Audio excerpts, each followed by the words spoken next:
who was opening the conference.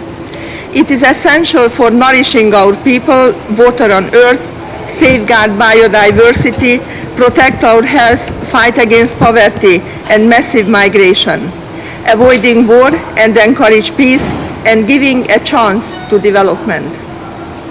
Climate change has a serious adverse impact on human health, on economic prosperity, on political stability and societal productivity. And Europe is not spared. 70,000 deaths occurred in 12 European countries in 2003 as a result of the heat wave. It was this country which faced the highest consequences. Several thousands of people died within a week. Hospitals and mortuaries were overcrowded. Health professionals had no cure. Some of the dead persons were found days or even weeks later, highlighting some of the social dilemmas of our time. Experts anticipate that more of this is to come. The good news is that this agreement could potentially save many lives worldwide. Investments in low-carbon development, clean renewable energy, and greater climate resilience are also investments in better health. Let me give you a few examples. Measures that reduce air pollution as well as non-CO2 air pollutants, such as black carbon, can reduce the 7 million deaths globally and the around 600,000 deaths in the WHO European region.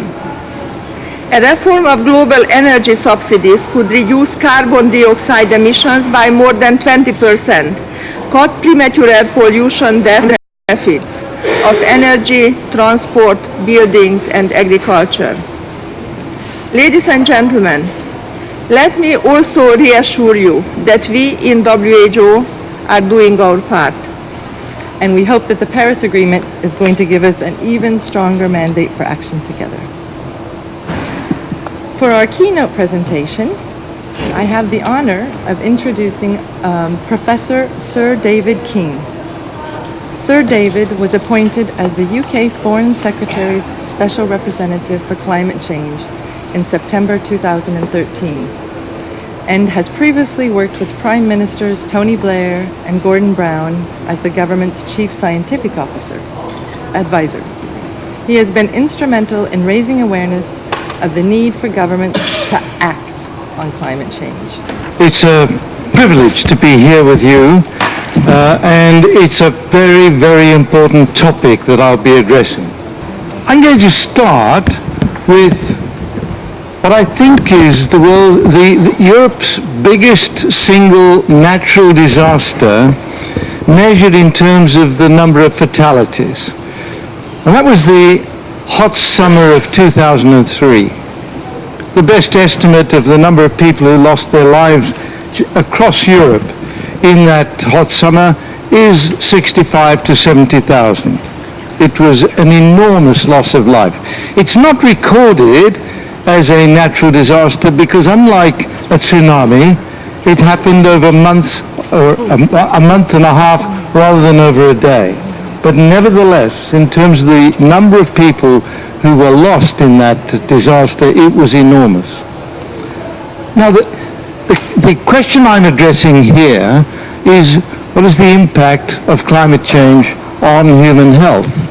And I'm now going to suggest to you that that disaster was the first direct climate change implicated disaster. So what I'm showing you here is as a function of time going back to the year 1900, the average Central European summer temperature. The black is the measurements, and the red is the theoretical analysis provided by the British Met Office to me in that year 2003, where there's a black line that comes up to a cross. That's that extraordinarily hot summer in 2003.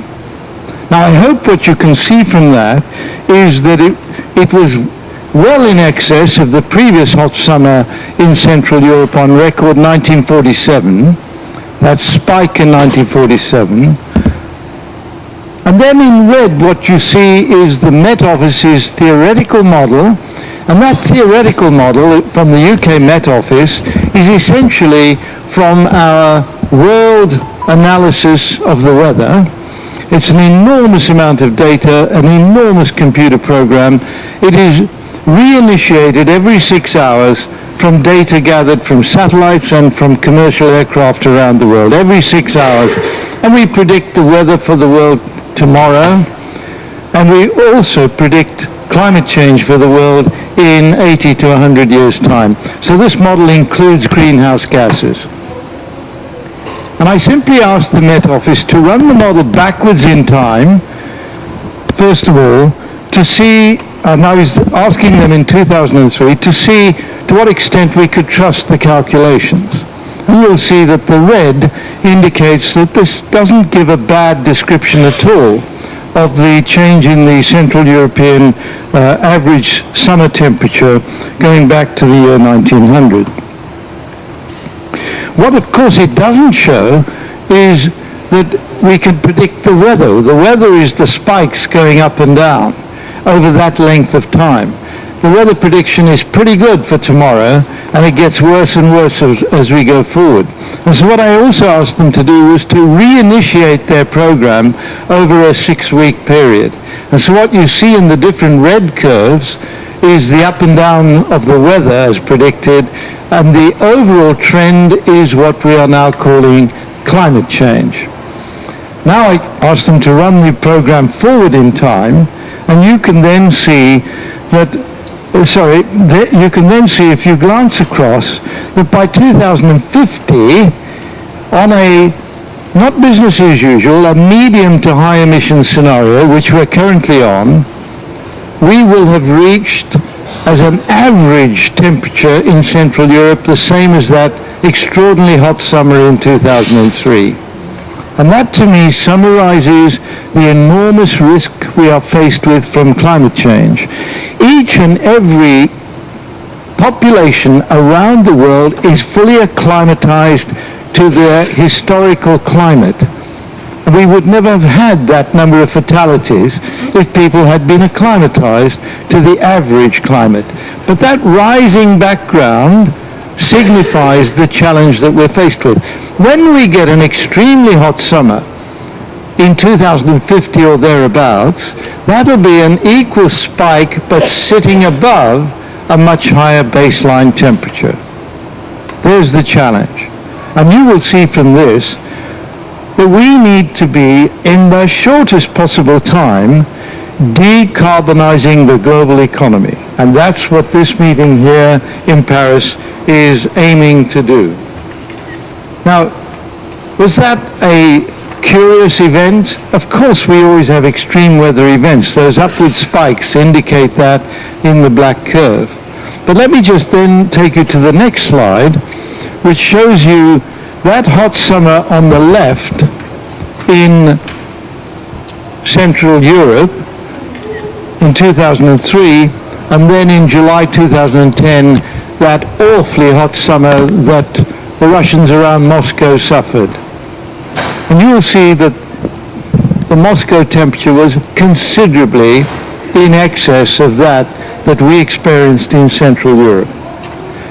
And that's the kind of challenge that we are faced with in terms of the human capability to survive going forward.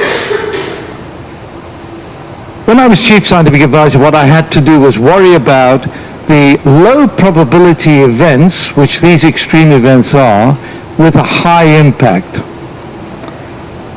And a low probability event might be an event up to 1%, but if the impact was a severe loss of human lives, then we had to act. So for example, H5N1 flu, when it developed in sectors of the avian population, the question arose whether it could transmute into a virus that would become a human-to-human avian flu virus. And since human beings have no protection against H5N1, the outcome would be severe. So I had to get together a group of biologists to first of all give me an indicator of what the percentage chance of that transmutation was. And they said, over 10 to 20 years it might be 1%. That's in my danger zone. Then I said to epidemiologists, if this transmutation happens anywhere in the world, how long before it arrives in Britain? And it's amazingly quick because air flights are the best means of transporting a virus of this kind. And after that, what would Britain's population impact be 6 months later? And the answer was between 500,000 and 1 million fatalities, 500,000 to 1 million deaths in just the first 6 months of this flu outbreak. So what I did was then go to a major pharmaceutical company based in Britain. I won't advertise which one. And I simply said, what would it cost to develop a vaccine against the avian H5N1 virus? They gave me a very large number, and I took it to the Prime Minister and the Cabinet, and they agreed right away that we should develop the vaccine and vaccinate the British population up to about 80% of the population, which we did. All right, so now I take climate change, and as I moved into the Foreign Office, decided I would start a new exercise. And that exercise was not to say, what is the average impact from climate change likely to be going into the future, but what are the 1% impacts, and what would the outcome be of those impacts? And what I did was simply put together a team of about 120 political advisors, high-level politicians, people from the security sector, admirals and generals from the United States, India, China, and Britain. And we worked for about a year, and we had meetings in each country. And the outcome has been published. It's available on a website.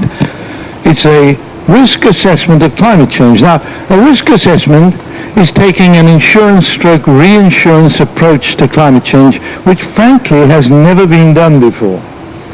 And this is like saying to somebody, do you have insurance against your house burning down? And everyone would say, of course I do. Do you expect your house to be burnt down? Absolutely not. But the outcome is so severe that you take out an insurance policy. So this is what we were doing here. And so what we did was ask, for example, very high-placed Chinese experts, what is the biggest challenge that your country is faced with? What could climate change throw at you? And they came up with 3 things, and I'm just going to run through our analyses of the risk of each of those occurring going forward in time. And the first was complete failure of the 3 major rice crops in China in 1 year. And if I could have the next slide, we see that, I'm sorry that the yellow curve doesn't come up too well, but these are the different crop varieties, and the temperature rise, local temperature rise, is shown along the bottom curve there, and the local temperature rise above today's level, let me stress. That's not using the pre-industrial level. And you'll see that as the temperature rise even goes to 0.5 degree or 1 degree, the risk of failure of the rice crop in China that would be devastating for the population is already approaching 1%. That's a major risk for a population to take. But let me stress, this is just one impact, because climate change is driving impacts all through together. As the temperature rises to 2-3 degrees centigrade, any biologist would know a rice plant as it flowers is very sensitive to excessive temperature, and if the temperature rises above 34 degrees centigrade, it doesn't produce the rice fruit. Right? So it was a relatively easy calculation to produce this. What this means is food crops around the world are beginning to fail at about the same time because there's a common driver throughout the world. Let me just take the next slide, which gives what is the risk of fatal heat stress? That's what people suffered from in Central Europe. And if we look at this curve, it says, well, if the global average temperature increase is below 4 degrees centigrade, it's below the 1% risk level. And those 2 disasters I started with, 2003 and 2010, are below that 1% risk level. But they happened. you'll see that as the temperature rises above 4 degrees centigrade, this curve takes off to enormous proportions. It's saying that in any one year, we're approaching 60%, 70% chance of this happening. Now, obviously, this is a fatal prediction for many societies. Please look, I'm looking here in blue at northern India, in orange at southeast China, and in green at southeast United States of America. Fatalities for people without air conditioning would be in hundreds of thousands with this sort of situation. One of the biggest risks is, of course, from rising sea levels. The British Isles is a particular situation. Every island nation is faced with this. When there are storms at sea, we have storms inland as well. It means our rivers are swollen and flooded at the same time as we get attacks around the coastline. And the cities, 80% of the world's major cities are based on coastlines, are under severe risk of flooding during those extreme weather events. And what we're showing here is the number of events per 100 years that would occur in Calcutta, Shanghai, and New York. And you can see from the figures showing Calcutta, by the time you get to 100 per 100 years, it's saying Calcutta will flood every single year on average. And this curve rises well above that level. The sea level rises are between 0 and 1 meter on this curve. The very cautious prediction is that we will be approaching 0.4 to 0.5 meters by the end of the century. That's not taking into account feedback effects that are already being observed on Greenland. So as we go forward, actually, it's clear that Calcutta is not a city that can house people as we go forward above sea levels rises of 0.5 meters or so.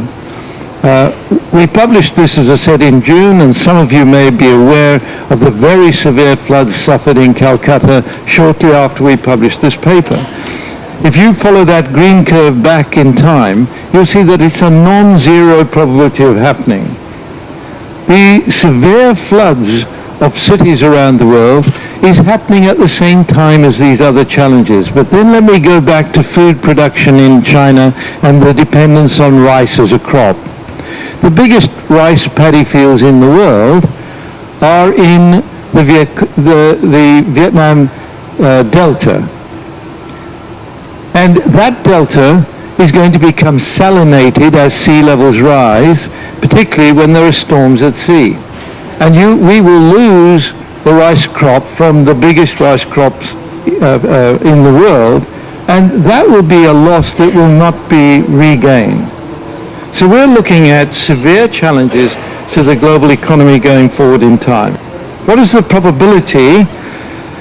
I was asked to talk about less than 2 degrees centigrade. What's the probability going forward in time that the temperature will stay below 2 degrees centigrade? These different curves are the Intergovernmental Panel on Climate Change, different scenarios going forward. The best case scenario, and we've got to work like hell, if I may say that, to get on the best case scenario, is the dark blue. And you'll see that the dark blue is saying that even as we get to 2030, there is a very good chance that we will exceed a 2 degrees centigrade rise. Even in the best case outcome from this meeting and better behavior going forward in time, we see that that probability is well above that 1% level that I mentioned. Let me have the next slide, because then it says what the probability of exceeding 4 degrees centigrade is, and you'll see that beyond the middle of this century, on a business as usual, it's going to go above 4 degrees. The dark blue is that best behavior curve. We've actually got a pretty good chance of staying below 4 degrees as we move forward in time. We're hoping that we will stay on the pale blue curve as we move forward from this meeting, or the dark blue. But let me just remind you, we cannot predict that that'll be certain to keep us even below that 4 degree level, which I'm saying is going to be devastating The conclusion from the University College London Lancet Commission report, that joint study, which came out about the same time as our risk assessment analysis, is shown here. Climate change is the greatest global health threat of the 21st century. I hope you understand, I believe that climate change is a threat to our global civilization. Our economic system cannot survive the kind of threats we've understood from this analysis. Thank you very much. I think it brings home once again why we're here today, what we need to do when we go back, and the disastrous consequences if we do not carbonize our economy in the shortest time possible.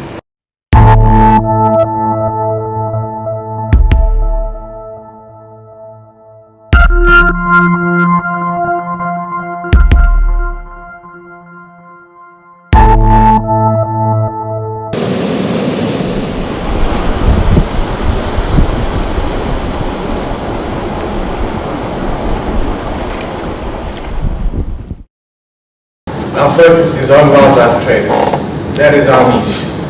We do terrestrial and marine species. I've been with Traffic for 15 plus years now, and for the majority of that time my work has been focused on marine resource trade. I'm based in Cape Town, so for much of that time, and collaborated really quite extensively, not only with DAF, as you would have heard from Bernie. That wasn't a setup. Bernie referring to Traffic. We've had the most wonderful collaboration with Bernie and many of his colleagues over the last 10 or more years. Just last week, we ran a fisheries data analysis training program with about 20 DAF officials, and really pleased to see quite a number of them are at the symposium as well. The collaboration mentioned a number of times already, and ours is a good example of an NGO that can work with government agencies. So, a very simple presentation really for me today. I'm going to be talking about the challenges that are faced with seafood trade,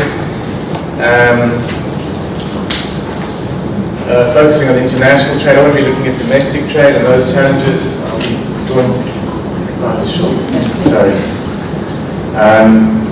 predominantly on examples from South Africa.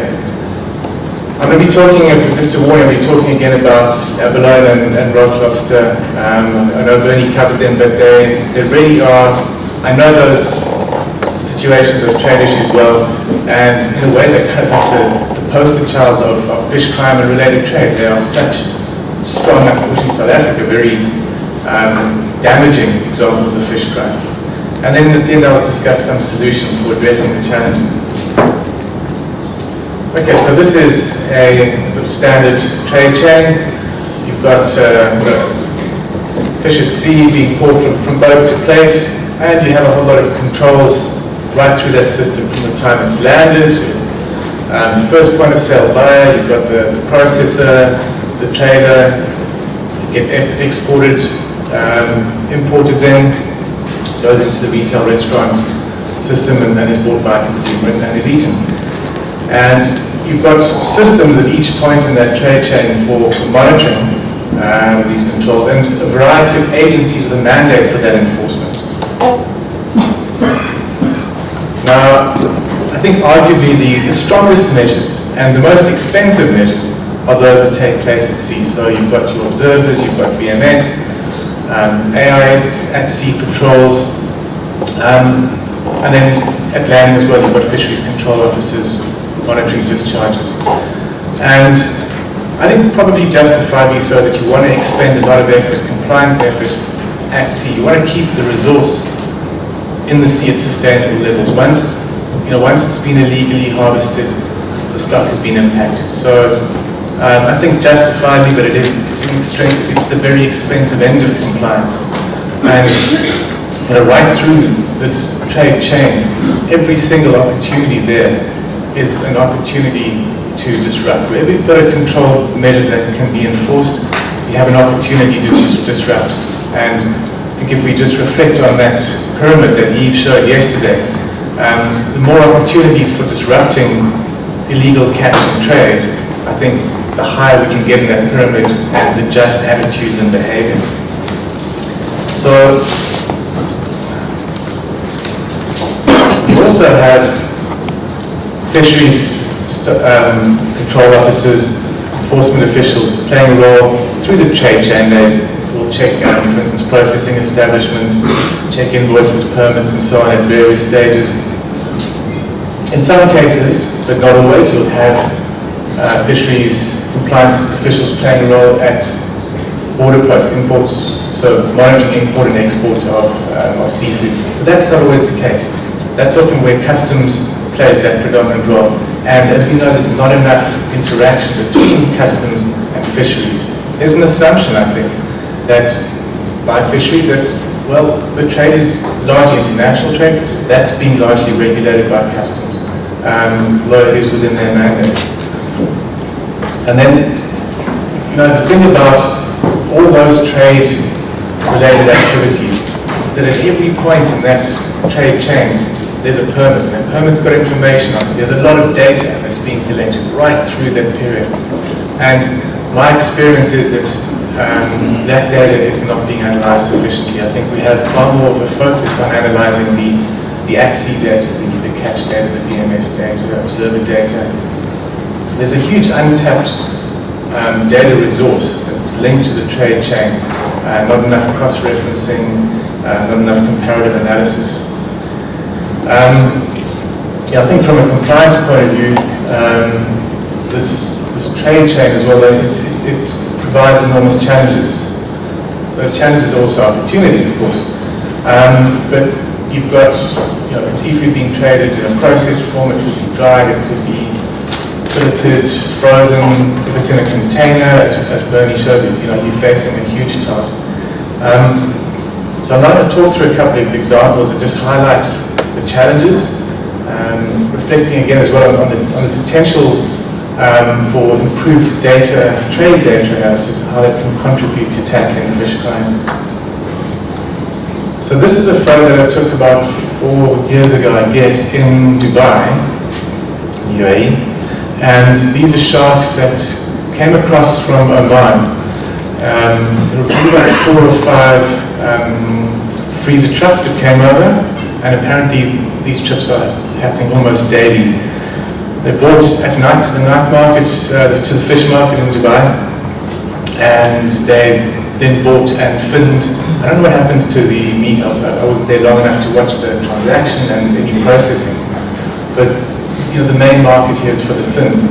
And it's quite a gruesome photo, but really just this whole long kind of wharf, just all these big dead sharks lined up.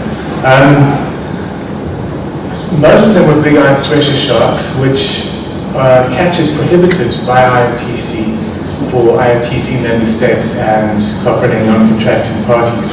And Oman's a member of IOTC. I don't know whether the vessels were caught by an Oman flag vessel, but they came from Oman. So at some point, the catch wasn't in compliance with an RFMO provision. Now they're in trade though, and from this point onwards, the trade will be legal. There's no need for anything to be hidden. For any misdeclaration to take place, the trade can be completely legal. Then we have smooth, I think it's a smooth hammerhead, which at the time was not listed on CITES, but it now is, and it requires CITES trade documentation. And for a compliance official at each point in this, to be able to firstly identify the shark to a species level and know, oh, this is a hammerhead shark, of a species that's covered by CITES, or that species is not meant to be caught in terms of an RFMO. What does the documentation look like? What should the species look like? Once the fins have been cut off now, the fins have to be identified to a species level. So there are significant challenges for trade-related compliance enforcement.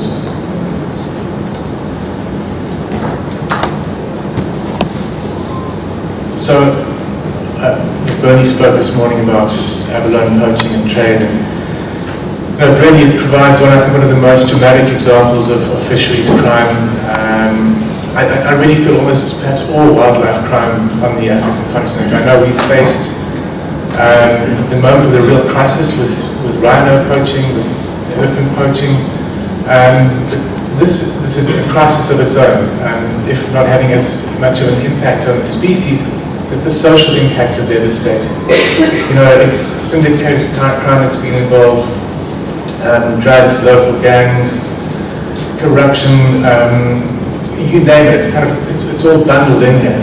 This graph shows abalone poaching estimates over the last, since 2000, so 15 years. And we've developed this looking at imports of abalone into the key importing countries, and then comparing that with what could be legally produced in South Africa through mariculture and through the legal fishery, and doing a simple calculation of what could be legally produced and what's actually being imported into the key markets. And the difference, of course, is the poached abalone. And we can do this quite accurately, working closely with the department. If you look at the blue bars are the poaching estimates. The orange part of that, of each graph, the stacked bars, is the TAC, the total. So that's the annual quota for abalone. You can see how it's just gone down over the years. It's been reduced because of the heavy impact on the resource from poaching.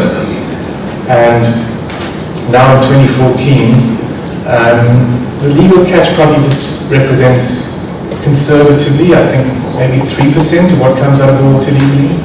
Everything else, you can imagine, 3% of what is being taken out of the water is taken out legally. More than 95% is being poached. And this hasn't just been going on for 1 or 2 years. This is not boom and bust. It's been going on for decades, really. So there's a real crisis here. So unfortunately, though, this is just not, this sort of analysis can be useful because it can show you the volume, the extent of the crime that you're dealing with. But it's not really something that many customs agencies actually, that they do. This is also based on an analysis of trade data, but in this case we're looking at values. And what's interesting about this graph, I'm showing you this graph, is because it shows that this is just for Hong Kong, it's just for dried abalone, but it's showing that abalone's being imported not just from South Africa, but from Namibia, Zimbabwe, Mozambique, Zambia, and Kenya. Now, our species is an endemic species. There's a very small abalone farm in Namibia. The bottom line is that South Africa really should be the only country that's exporting any sizable quantities of abalone, and a small amount from Namibia. There's no processing outside of South Africa. Anything that's coming from those other countries is guaranteed to be poached abalone. Some of them are landlocked, Zimbabwe, Zambia, landlocked countries. So important information for compliance to know the trade routes. So then that also gives information on focusing on specific border posts, working with counterparts in those countries to make them aware of this dynamic, seeing what possible legal processes could be developed for tackling trade once it's left the country. We also don't know if it's actually always all physically leaving the country. One possibility could be that it's going into the bonded warehouse, let's say at Tambo International Airport up in Johannesburg. It never leaves the country, but forged permits are produced that show that it's in the bonded warehouse and it's come through Zambia. It's now caught illegally. Once it's in the bonded warehouse with the forged documents, it's now legally in trade. And I'm not sure if this is what's happening. It's a possibility, but it could be apparently a way then for organized crime to get forex into countries where they have operations. If they need to get money into Zambia, they can show that there's a trade with Zambian product. They need to pay the exporter in Zambia. Now that facilitates money laundering. These sorts of things, this sort of information, can be really useful in generating interest from other agencies.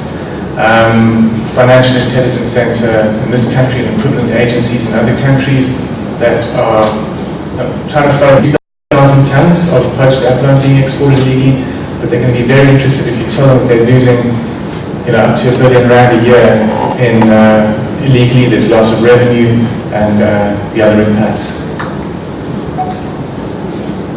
I'll just have to move on a bit. So I will just briefly explain how is this possible. But essentially what is happening is that the product is being caught illegally, and through the trade system it's being turned into a legal product. This is what happened with the Bengals case as well, what happens with abalone. The big risk is in the country where you're exporting the product. That's where most of the enforcement is, that's where the concern is. So you pack your abalone, your lobster, whatever it is, into a container with whatever else it might be, polypropylene balls, duvets, plastic bags, you name it, and you misdeclare it. It could be car spares, bathroom accessories, computers, it doesn't matter. On the import side, the importing authorities aren't interested in your export permit. They don't want to know about the export permit. You complete the import permit, and there's no risk of misdeclaration. You quite openly declare importing duvets and abalone in a container. There's no risk, there's no national legislation that prevents you or could in any way address this. And so this is how an illegal product is turned into a legal product. This is a real challenge.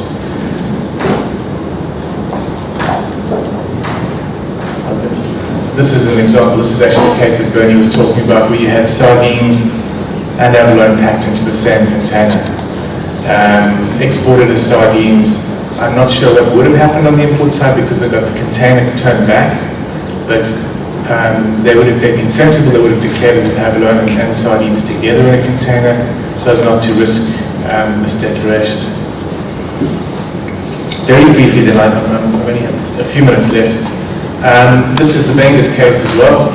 So what I was interested, I looked back in about 2012 to see, well, what did the trade data look like if we compared what South Africa exported to the US at the time when Bengals was operating with what the US reported as imports. And as expected, there's a big difference. There's that big bubble, Bengals bubble there.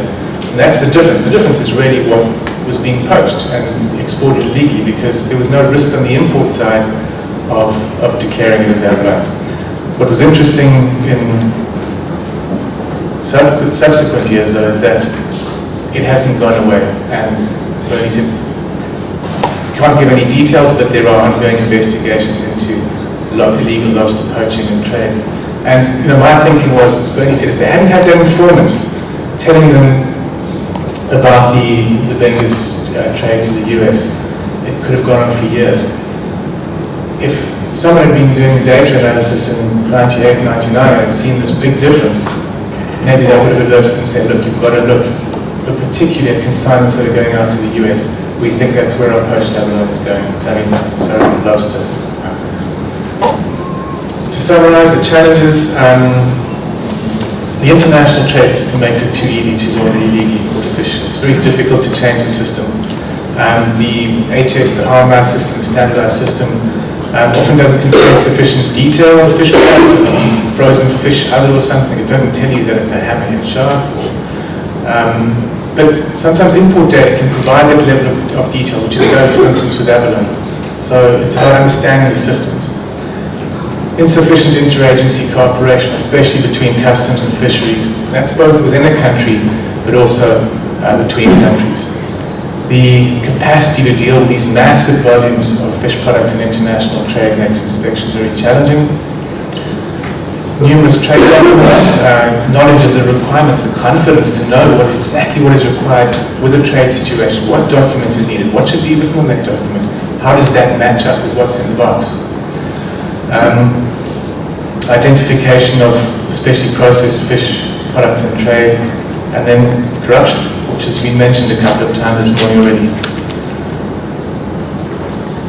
Solutions. This is a big thing for me, and analysis of trade data. Quite a few of you here today have heard me, I've been banging this drum for many years, but I think we know by now that this can add value to compliance efforts. There's so much data out there, and we live in an age where access to that data is easy. There's software applications that can bring this disparate data together, do the analysis, do the cross-referencing, and make us more informed of people tackling fish crime about what happens to that product after it's left the sea, after it's hit the wharf, somehow ends up being legal on a plate in a restaurant, in a retail outlet somewhere across the world. Explore to deal with the problem with import and export permits. See what is possible working within the WCO and the HS system to move towards electronic permitting, to move towards a single import-export permit. Something needs to be done to address a system that is not helping us, is working against us. Continuous efforts like with the symposium to build interagency collaboration. And then we have a real opportunity to actively engage. We've got some fantastic international institutions. We heard yesterday from UNODC, there's the WCO, Interpol. We heard from Interpol as well yesterday, CITES, to build capacity and to obtain and share information for future collaboration. And my last slide, corruption, tackle corruption. Building knowledge on capacity on trade document requirements, the assessment of those documents, validation of those documents, continuous capacity building really, and the same for species identification. And I am done, so thank you very much.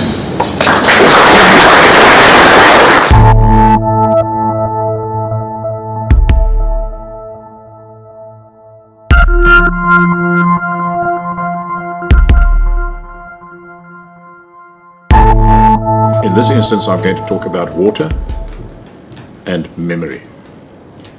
I'm going to talk about really fundamental memory that water has. And my story is going to begin, and you need to draw a little mental picture of this, of a stream somewhere up in the mountains. Could be any mountains, anywhere. And a group of people are told that this particular stream, where this valley is and that those mountains, is absolutely one of the most scenic areas in the whole world. And so they get together and decide to travel and visit the stream and do this wonderful hike in nature. So they travel right across continents with all their gear. They move by rail, train, bus, whatever, and they get to this wonderful scenic scene. And they start their walk. And right beside them is this little stream coming down off the mountain. This little stream, at that point, is basically pristine. It has very, very, very little sign of any nutrient, of any pollution. And the hikers walk along and the scenes are magic. And of course it's a hot day, so they put on suntan lotion and creams on their lips.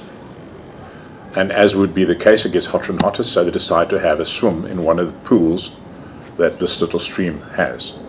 So off they go and have a swim, and now they wash off the suntan lotion and all the creams that they've been having smeared over their bodies. And on top of that, they actually also release some body fluids into that stream. After all, it's in the middle of nowhere, so who's it going to affect? I mean, it's just a few of us here, you know. It's going to be washed away. It'll be just dissipated in the mass of water. However, some of the party have been taking some antibiotics. Some of the ladies are on birth control tablets. And some of them actually have a urinary disease. And so at that point, they introduce what would be the first beginnings of pollution and toxic elements. And this is where the memory begins. That stream takes that little plug of the first pollutant and the first nutrients and takes it on its way down the mountain. And so the hikers carry on hiking, they finish their hike, and they end up at a village. And this village is very rural. It has the most rudimentary sewage systems. But again, they note that this sewage system discharges into the same stream that they have just been walking along. And so the nutrient levels increase. And as they walk down the valley, so the villages get larger and larger. And then they come into an agricultural area and they see the farmers are busy farming away. And they are spraying their crops with water from the stream. But they also notice that there's some machines growing up and down spraying pesticide. And again, this is washed off into this little stream. So the memory in the stream, this water, is actually carrying all these bits of memory down, all the way down to where it eventually will end up, either in a great big dam or out into the sea. Now we think that, the water will wash away the sins of the world, but it really doesn't anymore. It may have done so many hundreds of years ago, but it doesn't do that anymore. Because what we are actually producing in terms of our toxic, and I'll put it in inverted commas, our toxic chemicals are today so potent and are so powerful that they have an enormous effect when released into nature. There are, I think, 6 rivers in England that are highly protected. All the people that live along the banks of those rivers have to sign and agree that they will do absolutely nothing to damage the river. And about 2 years ago, I think, someone released about 2 or 3 tablespoons of a toxic poison into the river. It ended up killing every bit of marine life, fish life, for a distance of over 6 miles down that river. And that was literally from 1 or 2 tablespoons of toxic. So we produce all these chemicals, and we actually don't really fully understand, in all our cleverness, we don't really fully understand what happens when they are unleashed into nature. So the memory I'm talking about is really how water will carry down and along its path what we do on its banks. And today, facing probably 70% of the dams is this huge problem of cyanobacteria. Cyanobacteria, or blue-green or blue algae as it's commonly known, will become prevalent because it is fed. It is fed by over fertilization on farmers' lands, high volumes of nitrates and phosphates running off the fields into the stream, and from there into the dam. And I think you might remember just recently, one of the big lakes, one of the cities off the big lake, they suddenly had a cyanobacteria bloom, and they had to, I think there were 500,000 people or 600,000 people that had to be told immediately not to use any water out of their taps. And they had to bring the army in and tanker water, and this would be a modern American city. So it can happen anywhere. And what we have to start really working at is how we change and look after or modify or reduce the memory of these things that the water is carrying down. So we can do something at point A, seemingly very innocuous. It travels down, and many kilometers, maybe even miles, hundreds of miles away, we will have effect B. And it's related because of the memory that is carried by the water. If we actually think carefully about it, it can be really simple everyday precautions that we can take to minimize. At this stage, the message that I think needs to get across is, how do we minimize this memory? How do we make that memory as small as possible? And this goes right into the rural villages, it goes into the cities, it goes into every tier of humanity, that we have to start to change the way that we actually consider water. Today, water has been made very ubiquitous to the availability of very ubiquitous to almost all of humanity. But what I was actually amazed to read or hear on the news just a couple of days ago, it's now World Water Week at the moment, and 4 countries in the world use 60% of all the drinking water available. Is that because of the quantity? Yes. China being one of them, India being another, obviously massive population, America being another. And the rest of the world, take those countries away, are down to the other 40%. Agriculture uses about 48%. And human consumption requires approximately 12%. So there are at the moment massive amounts of water that are being used within certain spheres or in certain tiers. And if that memory goes into those, that effect on that becomes that much greater. So if you look at the issue of the antibiotics, for instance, when you take an antibiotic, you don't consume it. You know, you swallow the tablets or the fluid. It stays in your body for a period of time, and you excrete it complete as it is. It carries on down into the water and carries on being an antibiotic. So we just don't lose, it doesn't get dissipated. And if we look at the sewage systems of the world that are still discharging massive amount of sewage, we're discharging over 786,000 tons of effluent into the seas on our coast in South Africa per day. Well, the days of that being dissipated and gone, I'm afraid, are just not happening, because the toxicity levels of those discharges are so high that you can't tell the fish, well, sorry, there's that bubble of toxicity, don't swim in that. That fish is going to swim through that. And of course we know that mercury is so high now that there are some places that are advocating you only have fish once a month because the mercury levels have become so high. Now that is indicative of the fact that the water is actually not able to dissipate, or the sheer population numbers are so great that we are not dissipating or able to dissipate the mercury in a small enough quantity for it to be safe, because it gets into the fish and there it remains in the flesh. So if we talk about memory, what I want to put across here is that if we consider how we behave and how we treat water, we need to understand that what we do to that water, we don't damage the water. H2O is H2O. We can pour it down the side of a mountain for thousands of feet and bash it off the rocks and it still comes up as water at the bottom. We can boil it and steam it away. It'll just reconstitute again. So we don't actually damage the H2O. What damage we do is what we add to the H2O. And that is not fully appreciated in many, many instances.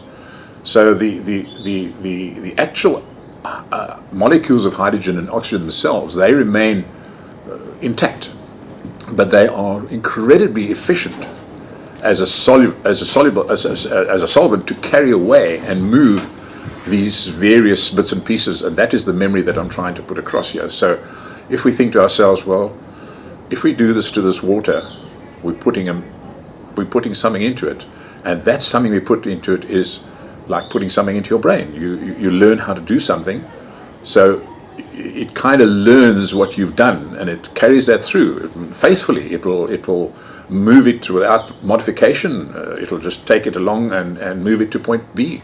So the memory stays in that water and takes it out. And of course, I suppose it really is a matter of time. Most major cities in the world are actually positioned on major rivers, and most of them are actually right where the river discharges into the sea. So at that time, way back 200 years or 300 years ago, it was probably the port where the ships arrived, and that's where the first people landed. So the cities grew.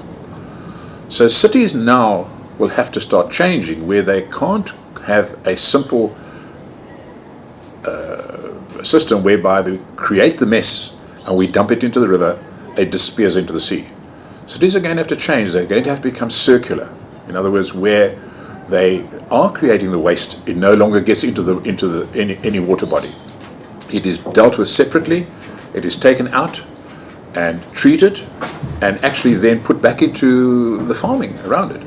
So you create a circular operation which will absorb and dissipate into the soil for plant to take up the nutrients of phosphates and nitrates. And so the fundamentals are like that have got to happen. Now, I was looking at the program for World Week, and I'm a little bit surprised that the program doesn't actually boil down to simple fundamentals like this issue of memory. It talks about various advantages to communities for having water, and how we can make and create more water and conserve water. All these things are wonderful to do.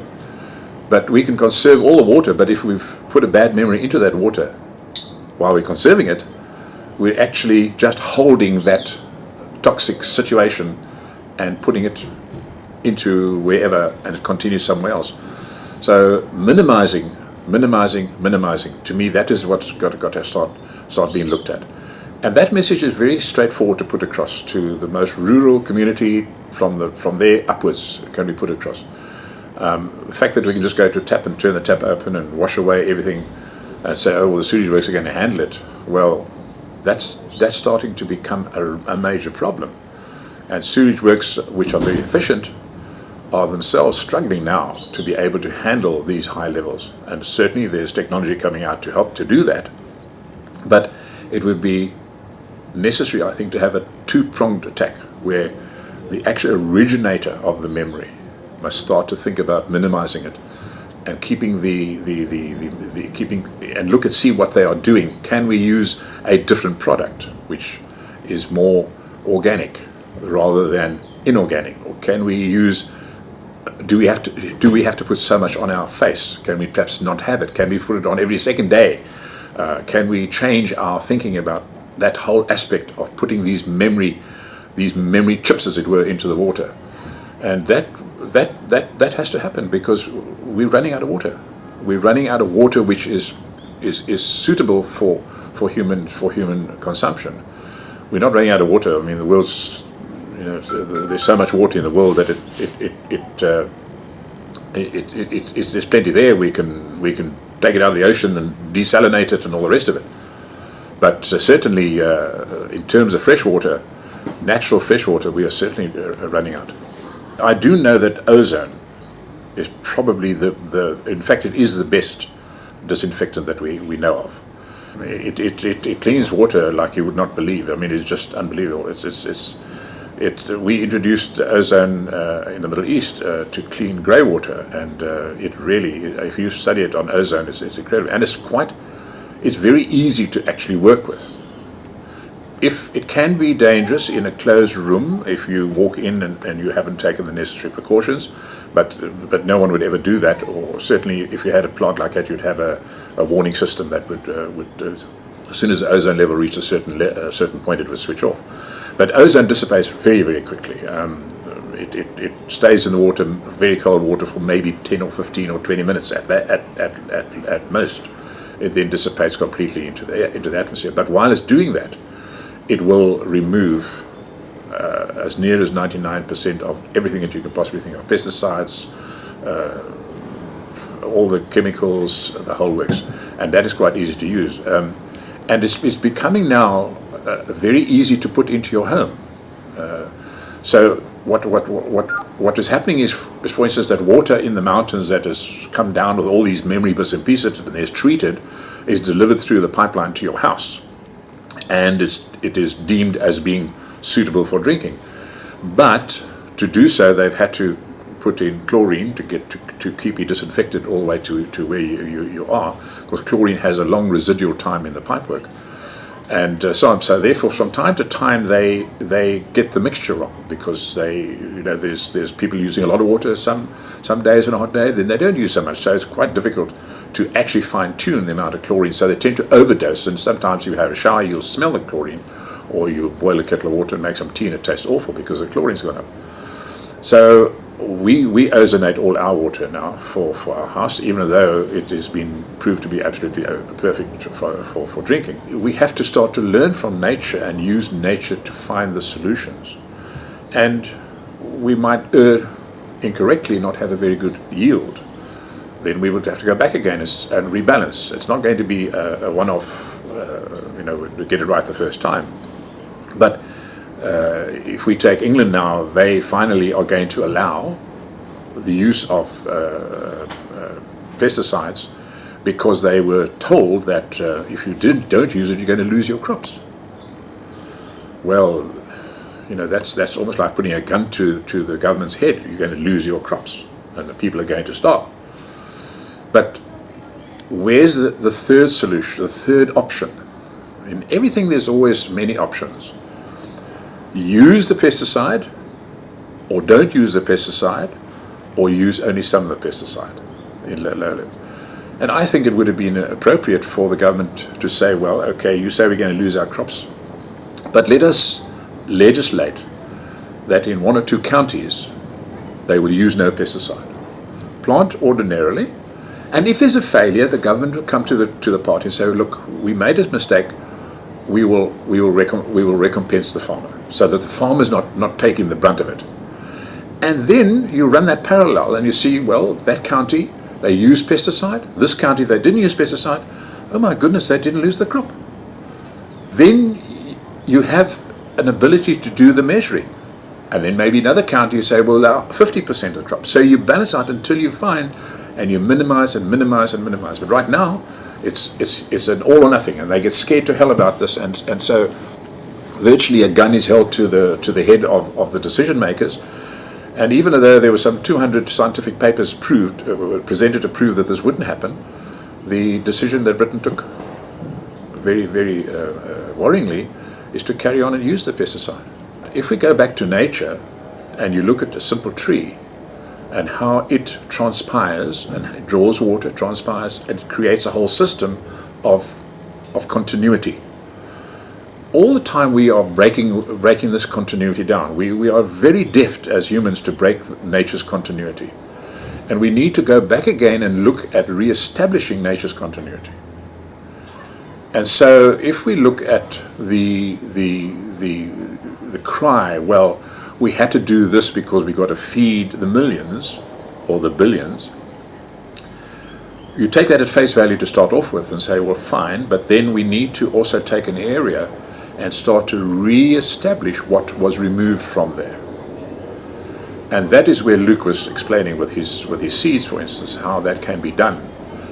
And it's going to take a gargantuan effort. You might put down 10,000 of those seeds and only get maybe 1,000 finally germinate in the first year or the second year. But if we don't do that, if we don't start to actually move, and I'm not talking about trying to turn the desert into a forest. That to me is not right. A desert is a desert because you have more loss than you have gain, period. But on the fringes of where the desert is, on the edges of that, where the desert has been allowed to increase beyond what it would have been X number of years ago, those are the fringe areas that have to be reconditioned. So we really have to take a book out of nature. I mean, a leaf is the most perfect factory. It does everything. And so if we can create more leaves, then we will start to correct the amount of water. But it's not going to be done instantly. There's no instant fix about it. And whether we believe in global warming or not, the weathers are changed. It's warming. Even there's an article now given on the effect of El Nino that's going to have on the whole of southern Africa. Zimbabwe is a basket case from a food point of view. Total basket case. Zambia is similar. South Africa is going to be hit by El Nino. And this is likely to happen for the next 6 to 8 months. That is going to happen. It might last longer, even into 18 months they're worried about. Now, El Nino is not a new thing. It's happened cyclically over goodness knows how long go back. And that energy that El Nino has, where the water temperature in the ocean is maybe a half a degree higher than it would normally be, but is spread over such an enormous area, represents so much energy that we can't even begin to calculate how much of an engine that is in driving the weather. I spoke to someone a couple of years ago about El Nino, and I figured out that it was actually very shallow. I thought it was only maybe a meter of water, maybe deeper, 1.5 meters. And he said to me, no, the water can be 30 or 40 meters deep. And it can stretch from here all the way to Australia. So you imagine a stretch of water, the size of one of the oceans, that suddenly has its temperature changed by half a degree, and you had to say, well, let's generate the electricity and warm that ocean up. It's an amount of energy that we can't even begin to comprehend. And when that energy is released, as it is on our weather patterns, that's going to happen. So the natural effects of warming have been around for a long, long time. The corals show us that. There's plenty of evidence of that. So tackling global warming and so on and so forth, I think has to be done in a number of facets. We know that the carbon dioxide is the major issue, and that has to be reduced dramatically. But right away, I would believe that I would start a whole process of planting, slowly but surely, in the rural areas, and reclaiming. Even if you had to reclaim a half a kilometer of that desert advance in 1 year, that would be an enormous gain. And over a period of years, the effects would start to happen. And there would be a change. The cooling would happen. The trees would create a cooling. There would be transpiration. So you would slowly engineer a change in what's happening there. And unfortunately, it would appear that we seem to go more and more into farming intensively as opposed to farming extensively. Now, all our monoculture, no matter where you look at it, is all farming intensively. We think, well, we've got this little area, and we're going to intensify it, and we're going to really, really optimize what we can do on that bit of land. So what will happen is that we have to start changing our farming methods to start looking at farming extensively. In other words, intensively, we only focus on our little piece of land. We don't really look beyond the edge of our little spot at what's happening. Meanwhile, on the other side of the hill, on the other side of the valley, or 2 valleys away and 2 hills away, it's a nightmare. Now let me go back again, and many years ago I was doing deep ploughing for the farming community in the vineyards. And I got a call from a very well-known farm. They had decided to put up a piggery and use the water that they used to wash out the stalls for nutrient for their vineyards. And I think they had 400 pigs, and it was beautifully laid out. I mean, it really was. They were all on clean as a whistle, and there was this great big tank that would tip and flush through underneath their stalls, and all that water went into a container, and it had a belt which took away the hairs, and that water was then put into a tanker, and they went around their vines, and they actually fed this water to their vineyards. And of course the vineyards blossomed like you wouldn't believe. But of course, eventually they had too much, so they phoned the farmer next door. How about, would you like a tanker or two? It'll cost you that? Yeah, sure. So they were tankering it to their farmers' garden, but then it was more. And eventually they figured out, well, it was now time to put up a system to treat some of the effluent from those pigs. And at that time I had an earthmoving business, and I got there and they spoke to me and told me what they wanted to do, and I was to dig out this serpentine sort of a trench and make a serpentine sort of a dam, and they would then put the water into that. So I questioned them. I said, it's interesting that you want to do this. What provoked this? He said, well, you know, we used to have this. We have this excess. So what we did is we put a pump in, and we put these big sprayers down on the area where it's not good enough for vineyards, and we just sprayed this water over the veld. And he said the grass grew and it was wonderful. And he said all of a sudden the grass stopped growing. What's gone wrong? What could possibly go wrong? So they phoned up the extension officer and said, look, we've got some problem here. You know, we're doing this, and the extension officers rush out there, and they had one look at this lot. They dug a few test holes and said, stop, no more spraying. They had, over a period of a few years, put so much nutrient onto that grass area that they actually... Salinated. Yeah, no, it had too much phosphate nitrate. But the problem was that they were uphill to the Berg River.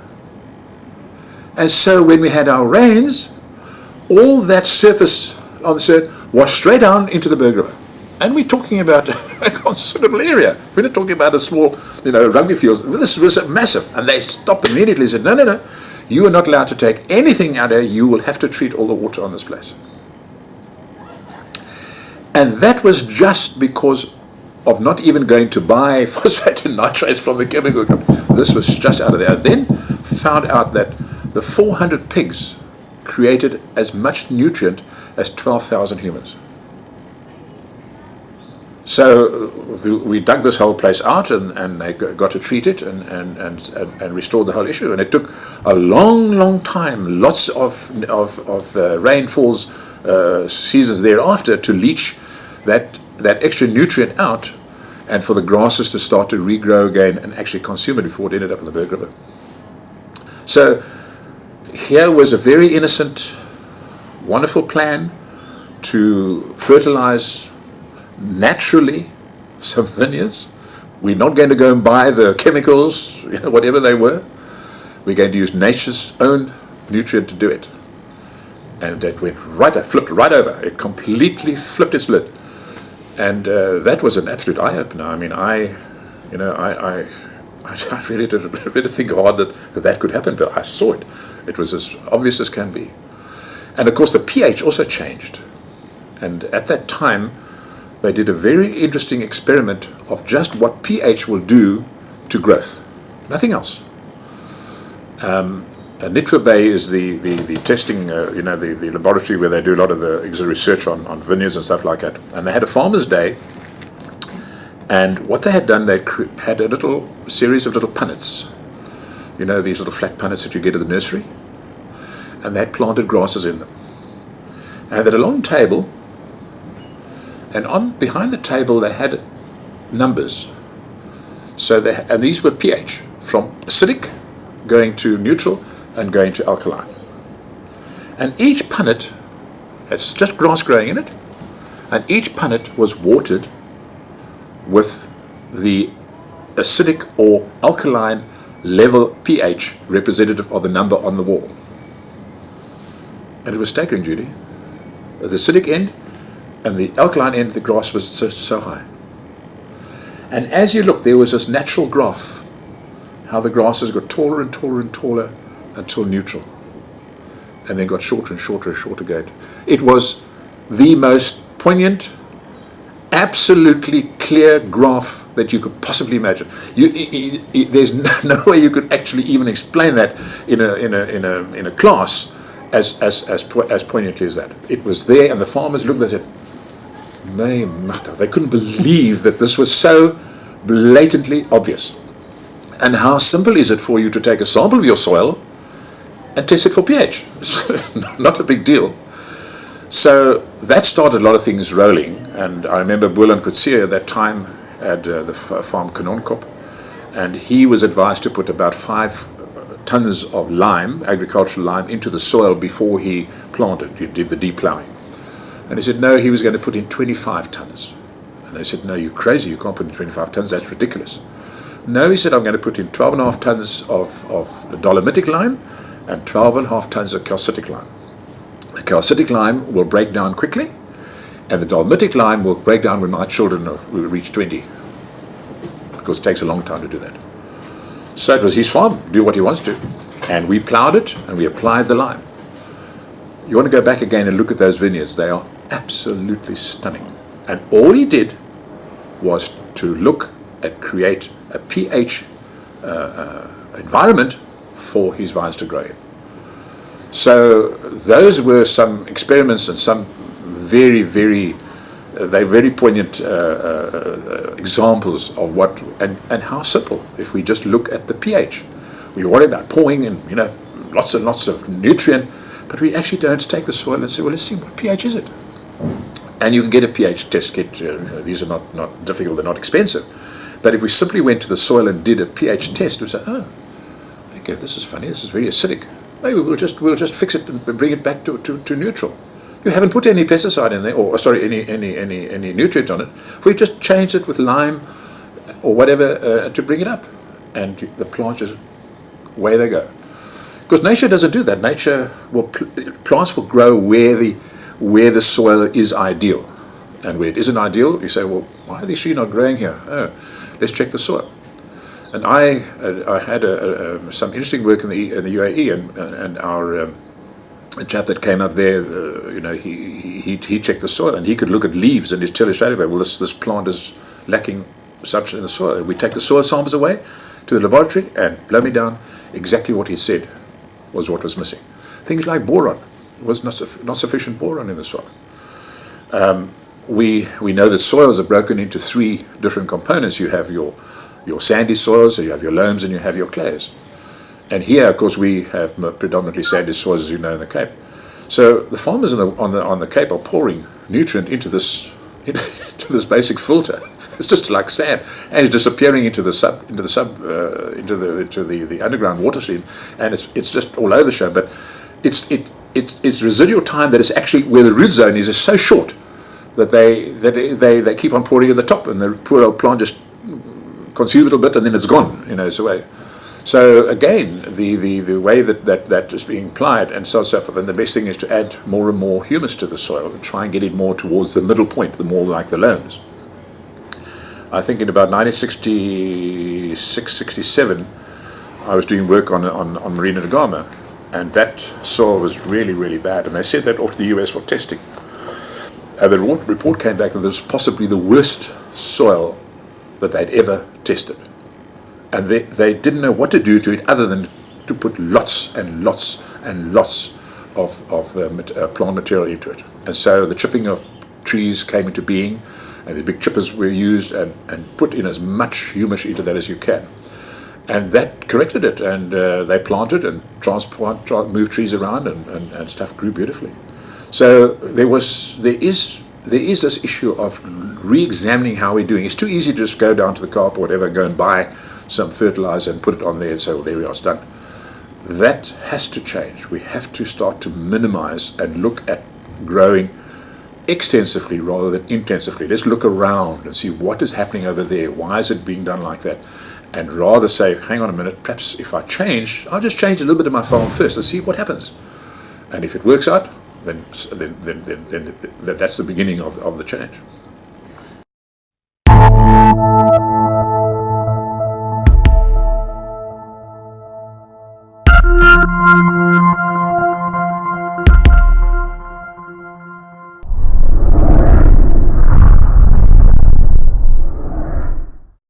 There were some other stories which we actually talked about last week in terms of the bleaching of the Great Barrier Reef.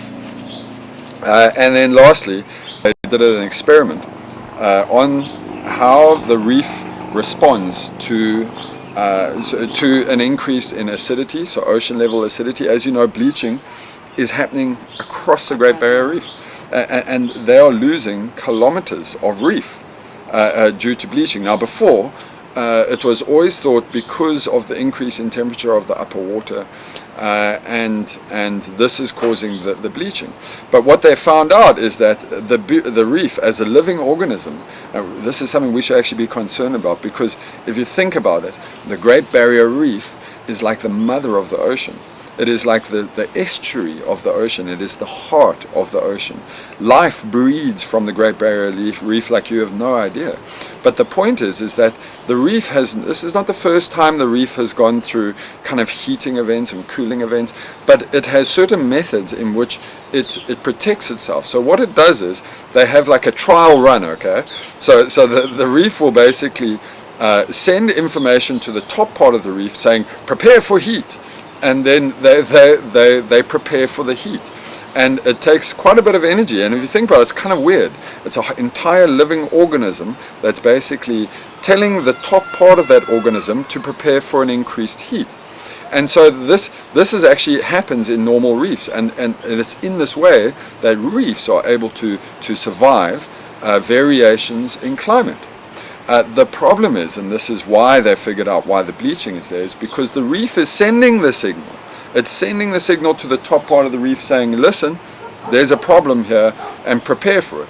But because there is no backing down of the temperature, there is no intermittency. The reef is not getting a break in terms of what would normally happen is for a period of time, maybe 3-4 months, there would be an increase in ocean acidification at the top of the water, or there would be an increase in temperature. But because that increase is not disappearing, because the increase is just perpetual, the reef is bleaching itself, it is dying, because we have basically fundamentally, permanently altered the atmospheric chemistry, and that is what's causing the bleaching.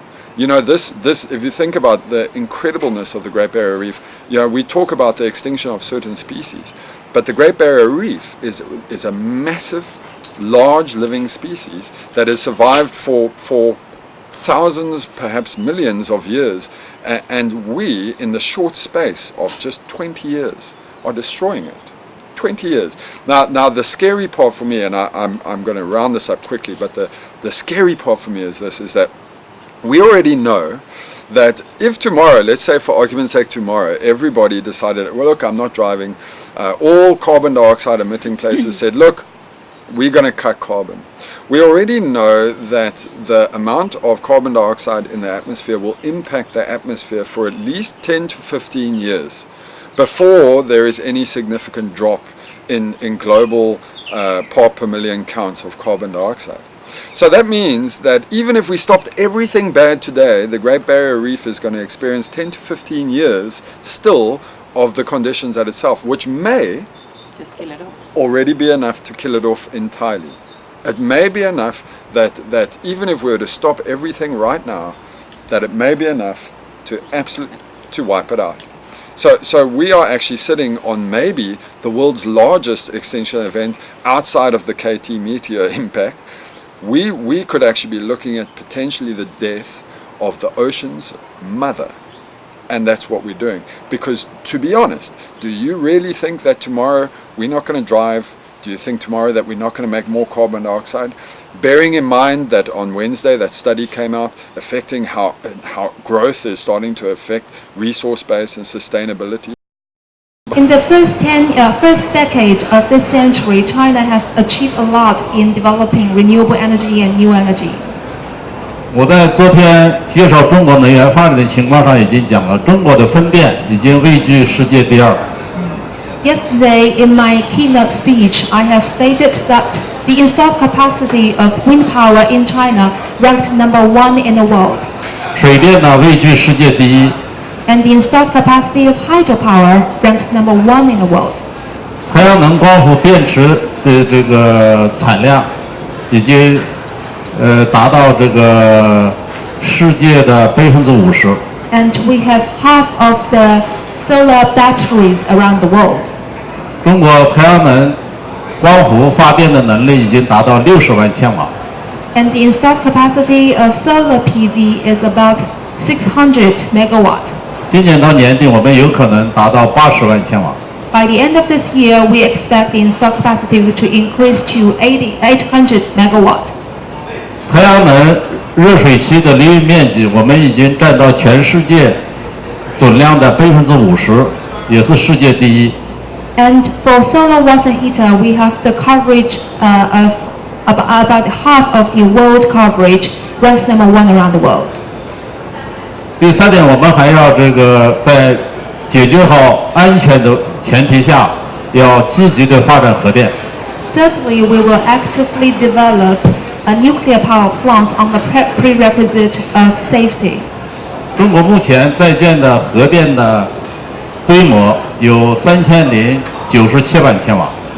Currently, the nuclear power units under construction is 30.97 gigawatt. 那么这个建设规模也是世界第一。 And for the scale of construction, it also ranks #1 around the world. 在日本福岛核事故之后，中国对建成的核电站进行了安全的评估，对在建的核电站也进行了安全的评估。 After Fukushima accident, the Chinese government has carried out safety evaluation about all the nuclear power units under construction, and we also carry out an investigation on all the nuclear power units in operation. 我想你们也可能知道，中国在核电发展上在积极的和美国、和法国、和俄罗斯、和世界上核电最先进的国家进行国际合作。 And as we all know, China is actively carrying out international cooperation concerning the construction of nuclear power units with the United States, France, and Russia, with this kind of most advanced nations in nuclear field. 我们一定要用最先进的核电技术解决核电的安全问题。 And we are supposed to solve the problem of safety with the most advanced and the most safe technologies. 同时呢，你也可能知道中国的这个能源结构以煤为主，我们的煤电占到这个发电装机的70%左右。And in China, we have to confess that the energy mix is still coal-based, and coal-fired power plants constitute about 70% of all the power units in China. 所以中国的这个能源结构与世界的能源结构是不一样的。 Therefore, the energy mix in China is opposite with the average energy mix in the world. 世界的能源结构当中，石油、天然气占到70%左右。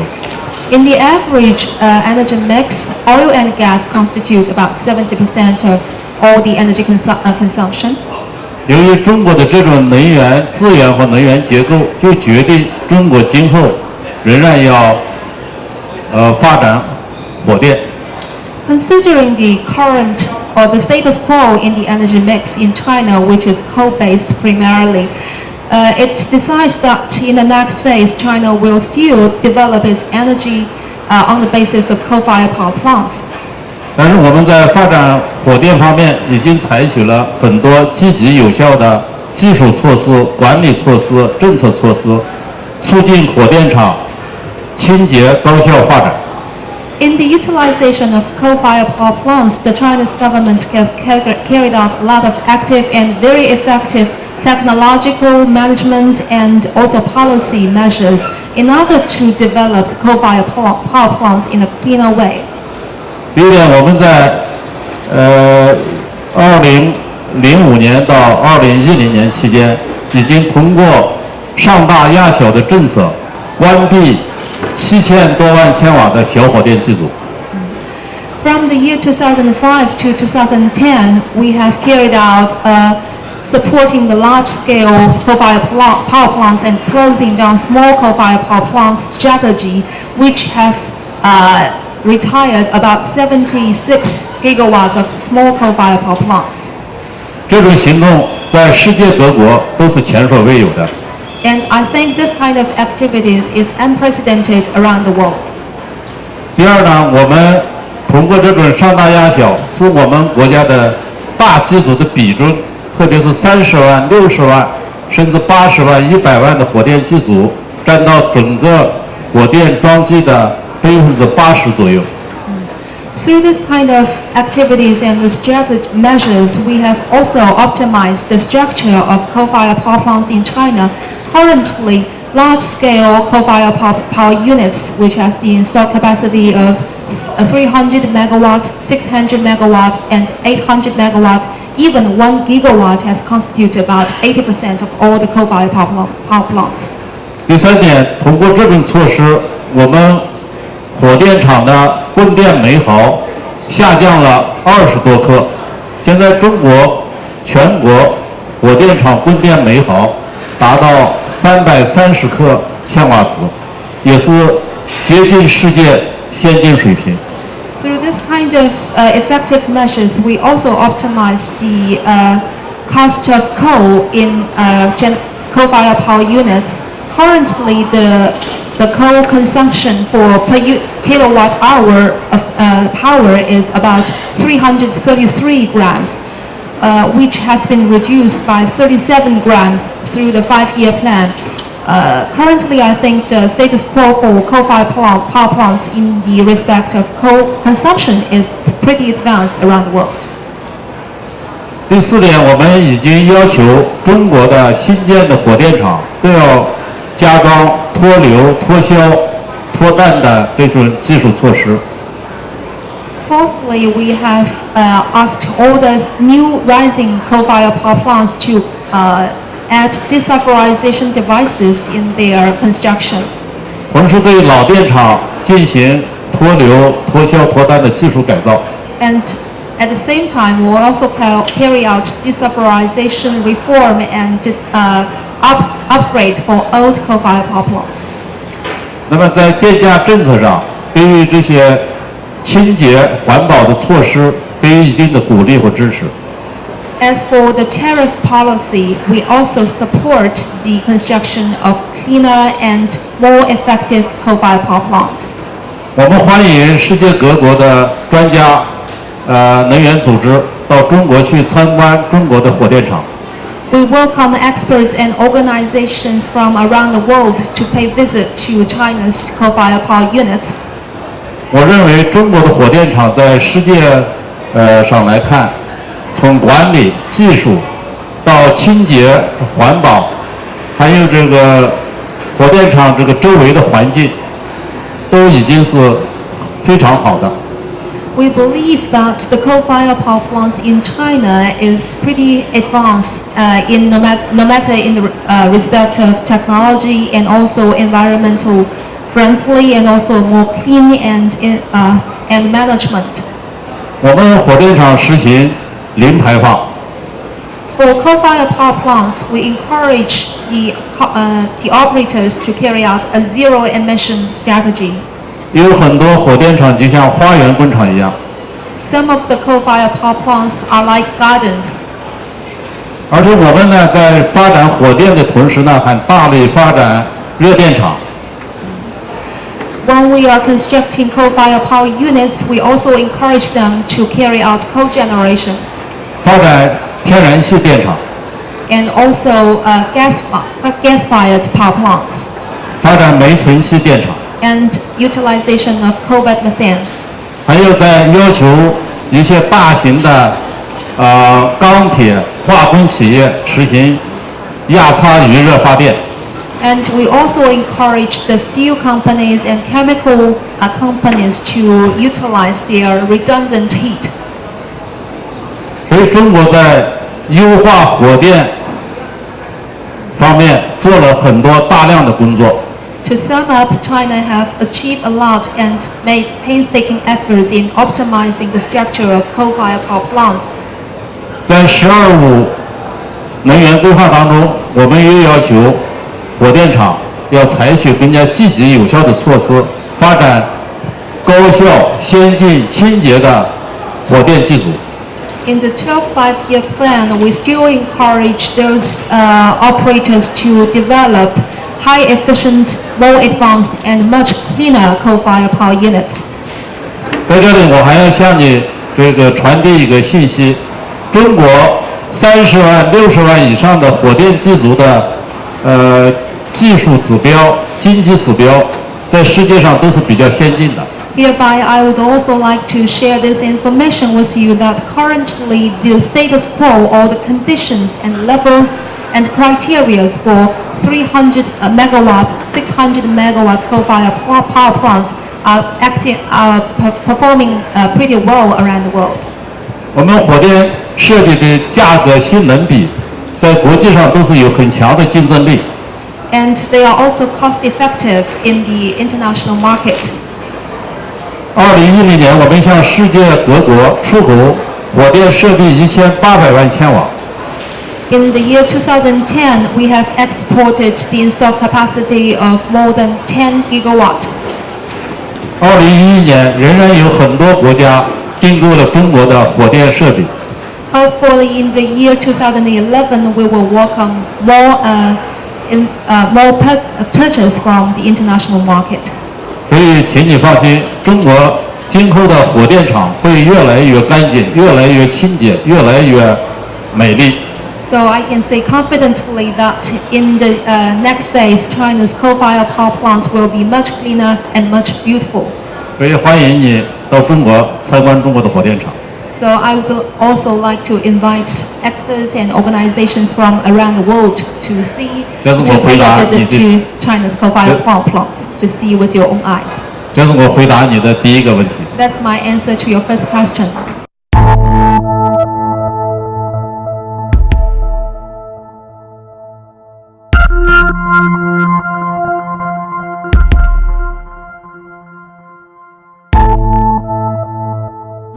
Human settlement versus conservation land, and how we actually assist people like this. I think the biggest pressure of all is people that are struggling to survive. And it's a bigger pressure now because we're advancing numbers. Yeah, and that's a bigger pressure now because the haves and the have-nots, and the more have-nots we have to support the haves, the bigger the pressure. And here's the situation, because the haves decide, they try and dictate how the have-nots should live. This is part of the big problem that we have in the peninsula here. But let's have a look at Red Hill. it's a really sweet little settlement. It's still relatively contained, and everything around it is a national park, so it's quite relevant in terms of Cape Town, this Cape Town situation. It's beautiful. We're here at Red Hill. It's, as you see, it's an informal settlement, but what it does represent is it represents some of the pressures that people face, and as a result of that, the environment has to deal with. I've been involved in experiential nature and cultural-based travel in Southern and East Africa for the last 25 years. And my true passion is looking at ways to assist conservation and make people aware of some of the real big issues that are facing Africa and some of the most sensitive areas. Quite a number of people live in quite stressful environments. I mean, this is actually far better than many others. Quite a few of the really significant wetlands within the peninsula are affected by this type of settlement, which is unstructured and unplanned settlement. Yeah, so just a couple of pointers in a situation like this. We have a little forest of stone pine trees. It used to be a much larger forest, but the authorities decided that they needed to chop them down, which is very unfortunate because,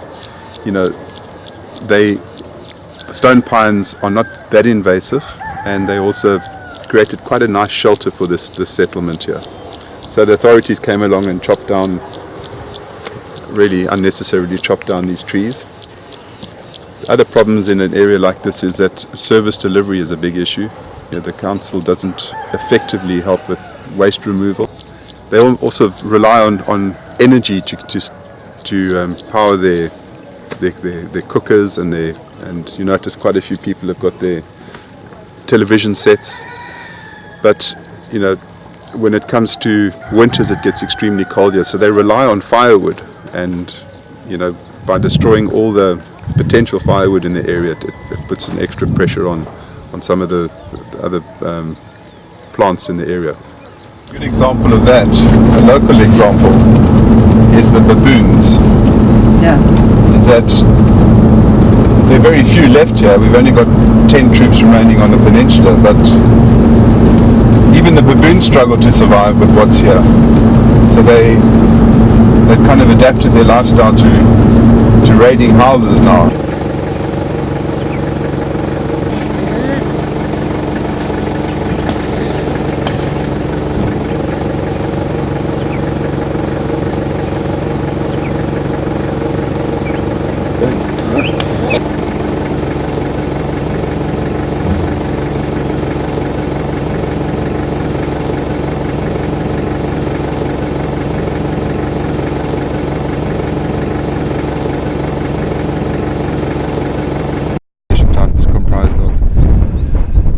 Probably factors that influence this biodiversity and this extreme wealth of flowers is the fact that for quite a bit of the world's existence, and during the times of the ice ages, this place was relatively ice-free.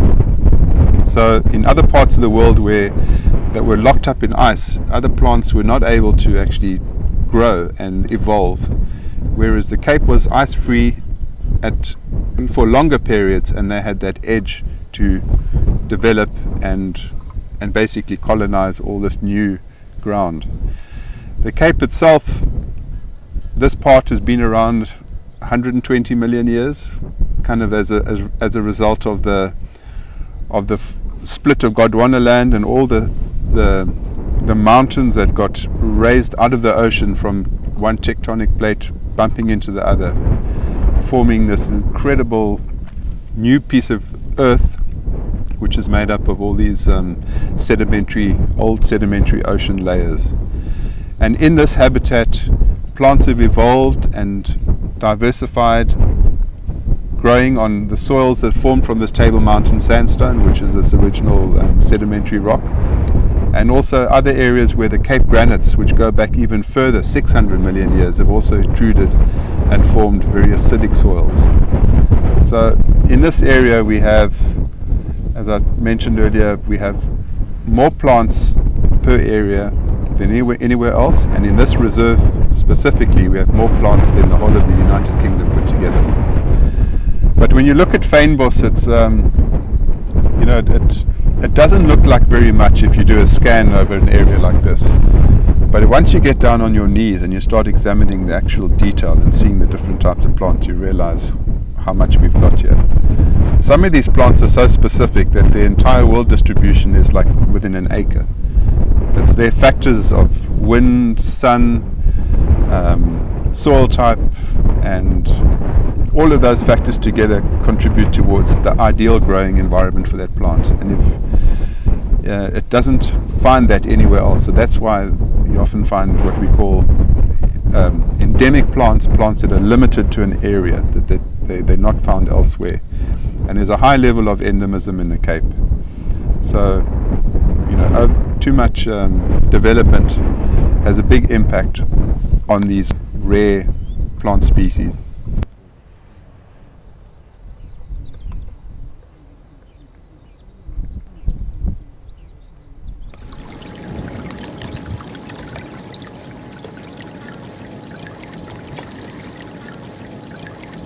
This is a nice example of pristine fynbos. It's an area that hasn't been burned for quite a long while. But then on the other side there's a recent fire that happened down on the other edge there. You can see the white edge over there. That was quite a devastating fire.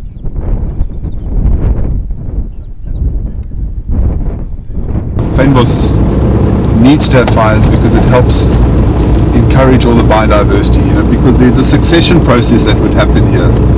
The dominant plants would disappear, and then all the pioneers would come in, and what we see as these beautiful spring flowers are all pioneer plants, and they're here to re-establish the vegetation.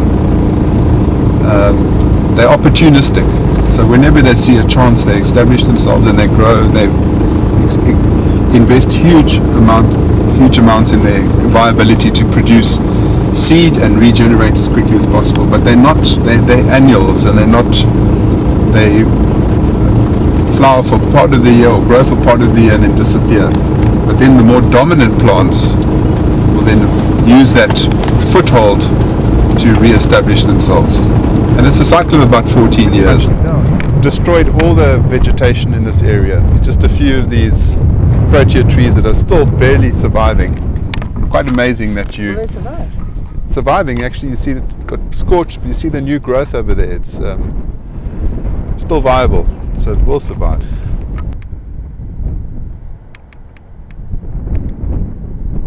You know, the situation like this where fire comes through and sweeps clean is not always negative. There's it makes way for new life. Nature has an incredible way of regenerating. Everything can be destroyed, and slowly but surely little seeds, especially of these pioneer plants, establish themselves and then begin a whole new process of life, mainly as anchors to support other plants that become more dominant climax plants later. And I guess, if one looks at life and looks at the success of humans, that does repeat itself in history. That you have these great empires that actually rise, and then something causes them to crash. Be it war, be it environmental factors, disease, quite a few things. But life has this thing. It has this renewable energy. It comes from somewhere, and the problem is that us humans build this kind of, get ourselves to this apex point where we are in control of our world, in control of everything, and it's actually a very fragile position to be in, because there's the cycle where nature has this way of building and destroying, and our civilizations are also as vulnerable as a situation like this. So, We might just be being part of nature now, what we do.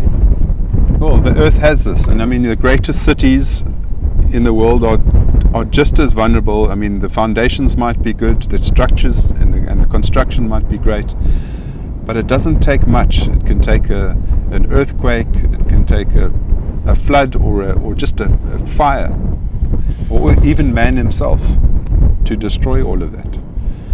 So we kind of invest too much of our lives in building things of materialistic value, and we attach too much connection to them. You see the rings of white along the edge of all this. The coastline is that you're seeing there is actually a plankton bloom. That those organisms are brought into the oxygen-rich water, and they suddenly burst into life. And that's the pyramid of the lower part of the pyramid of life that supports this incredible fish reserve and marine biodiversity. So that would what we refer to as the plant version, the phytoplankton, the plant plankton. And then as that food drifts out into this area here, which is mainly the coastline is really made up of pretty cool water. You know, the average temperature is about 12 degrees, so it ranges from really, really cold sometimes to even below 10 degrees, and then it can rise up to about 20 degrees depending on the wind. But this area supports an incredible pelagic reserve of fish, and this plant plankton then eventually gets fed on by the zooplankton, which are the jellyfish and the floating component of plankton, and a bit of krill and all that. And then the other group of fish which live off that, mainly filter feeding fish and anchovies and sardines and mackerel and all that, are then the next level. Great schools and concentrations of that exist off the Cape. Very, very fragile, what they call bait fish reserve. And that would then support the incredible game fish that seasonally exist off the coast here. So the problem is that it's all good and well that nature's supporting itself in a great balance until somebody comes along with a huge net and just trawls that entire pelagic shoal away. And the Cape is very vulnerable in that way. It's quite accessible to fishing vessels. I mean, there's good harbours and good technology, and very soon a fleet of trawlers could discover a shoal of fish. They use all sorts of methods of locating them these days. They use satellite technology. They're able to use they've got various sonars that aren't just like that don't just scan the ocean floor below the boat. They're able to use horizontal sonars where they're actually able to extend the range of the sonars way beyond the old traditional methods, so they can locate shoals of fish from far away and very strategically bring in a whole team of trawlers and actually take everything. So it is a big issue for us. It is one of the richest fishing grounds in the world.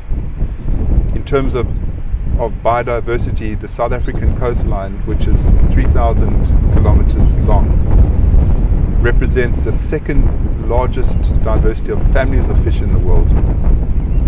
So from the very warm tropical coastline up on the border of Mozambique, all the way to the really cold and rugged coastline of the border of Namibia. So it's a huge range, and within that range, you've got the pelagic fish, which are the ones that very much occur off this coastline, which live in the cold water, which is the Benguela current. And then on the east coast, we've got fish that are reef fish. So they're a bit more vulnerable in terms of exploitation, because they don't easily regenerate themselves.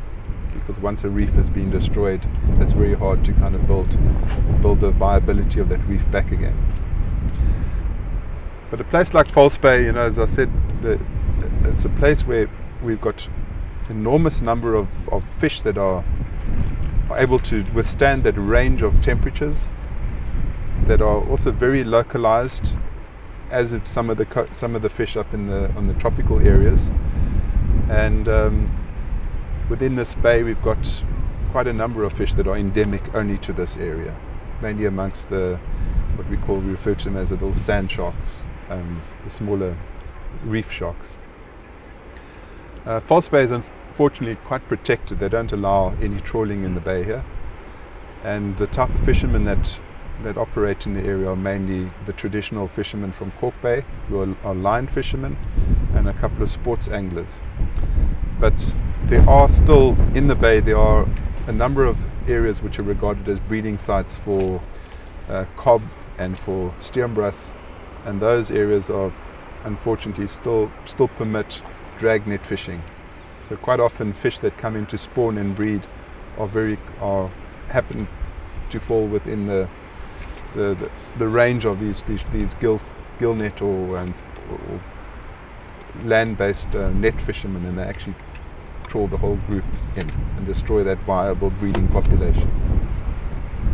But so False Bay is a spectacular area. Good part of it is fortunately protected, and this time of the year we have an incredible gathering of whales, mainly southern right whales, that congregate in these waters. Impact of on the ground, on the bottom floor of trawlers. Well, trawlers don't really operate here, but on the other side of this reserve is an area which we refer to as the canyon area, where the water is particularly deeper than here.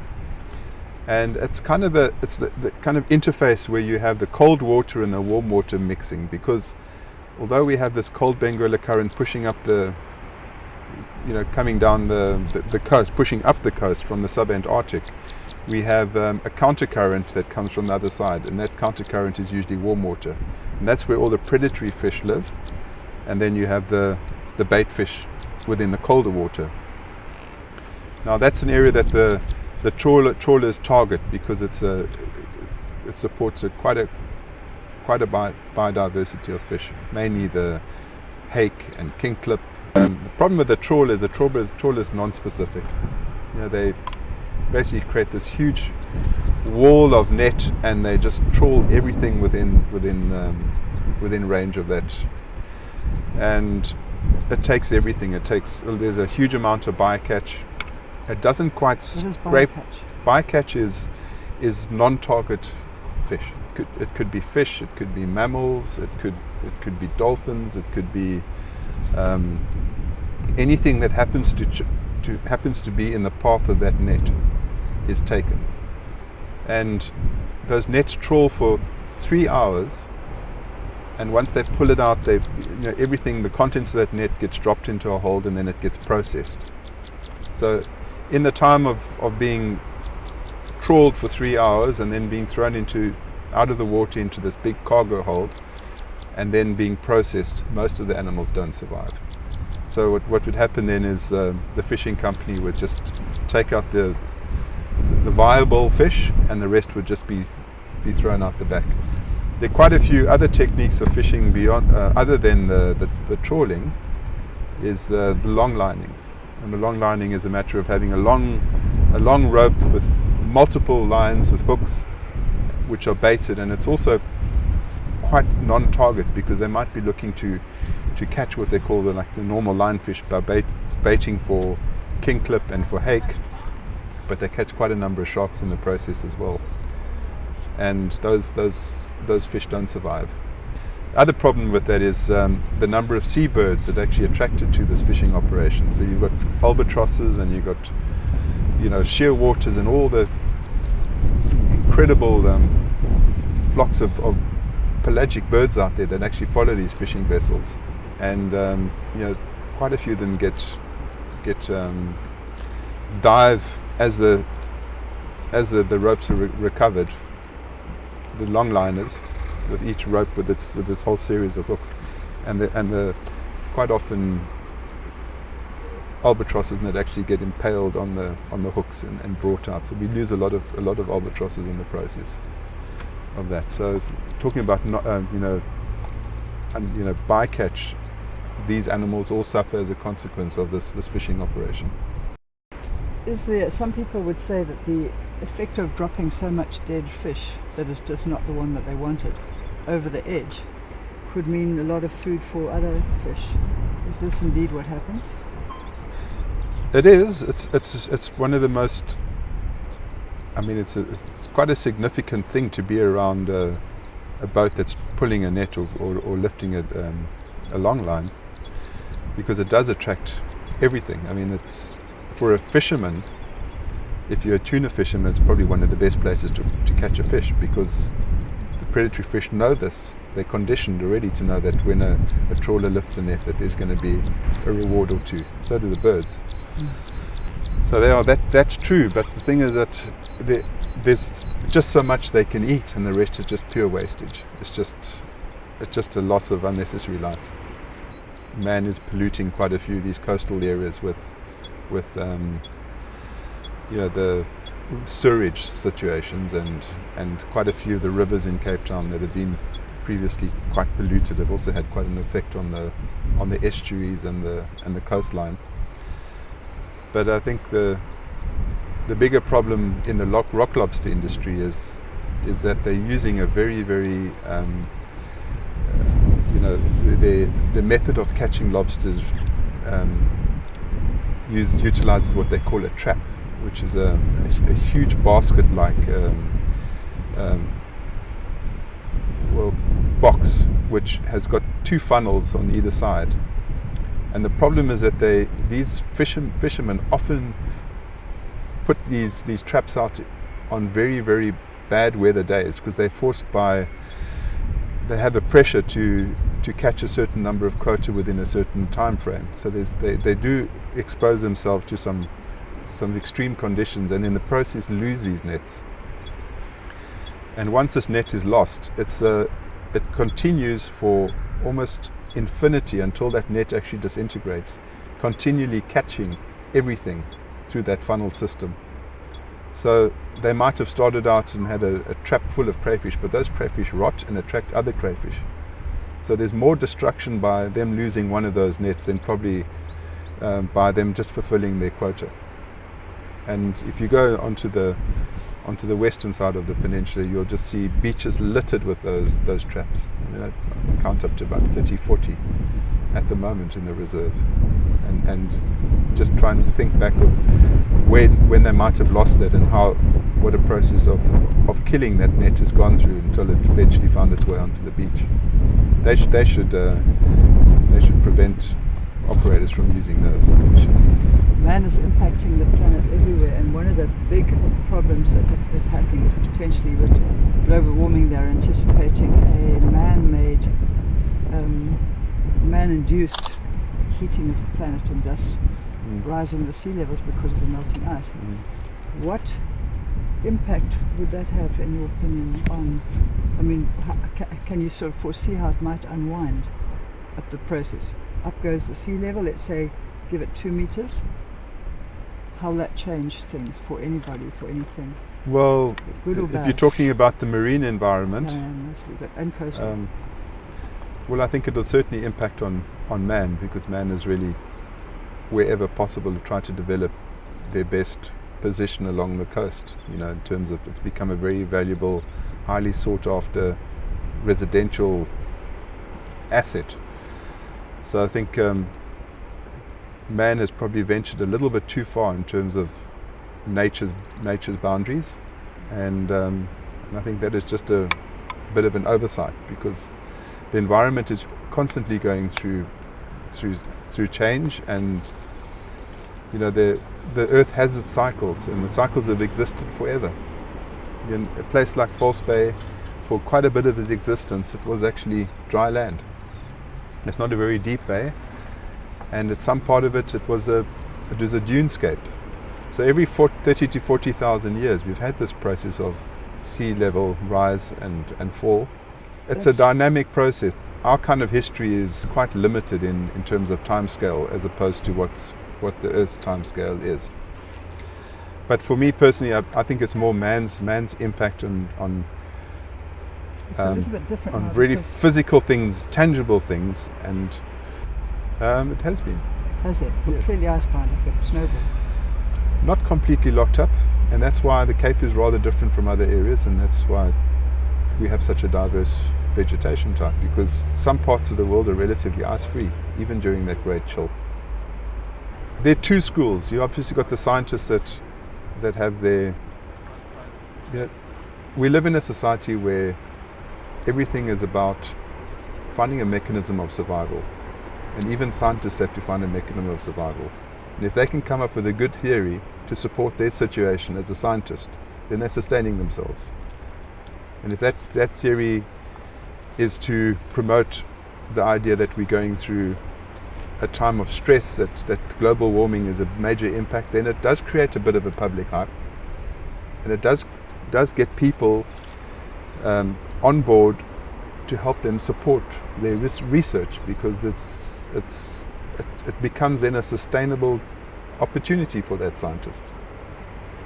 And there are two schools. That somebody might have a different theory, and whoever puts the right theory together, because there are many explanations for these environmental effects. One can actually put it down to much more than just pure global warming.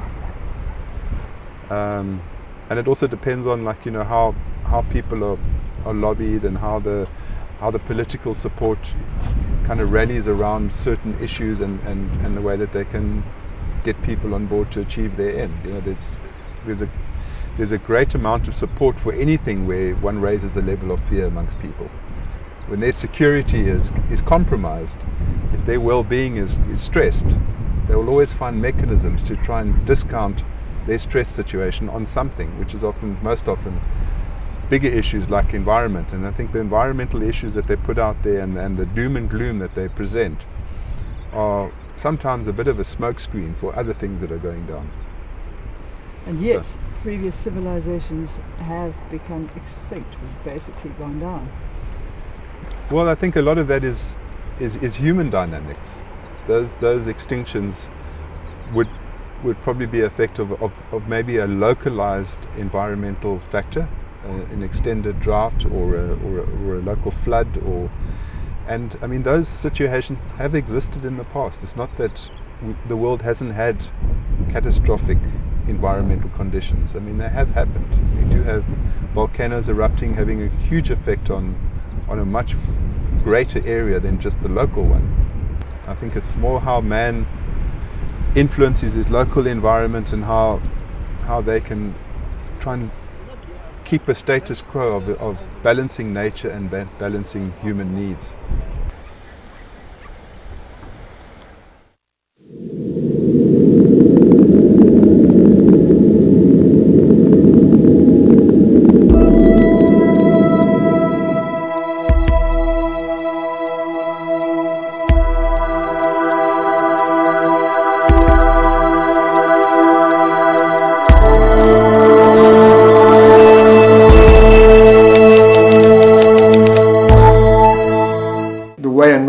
Project would work, where they would come and negotiate, because they'd have an agenda. They want to come in here and they want to start a AIDS orphanage or something like that. They would go to the chief and they'd say to the chief, we want to start up an AIDS orphanage, and we want to try and employ some people and educate some people, and we want to take care of all your AIDS orphans, and for that we want some land. And the chief would think about it seriously, and he would feel important and say, yes, it's a good idea, we need these things.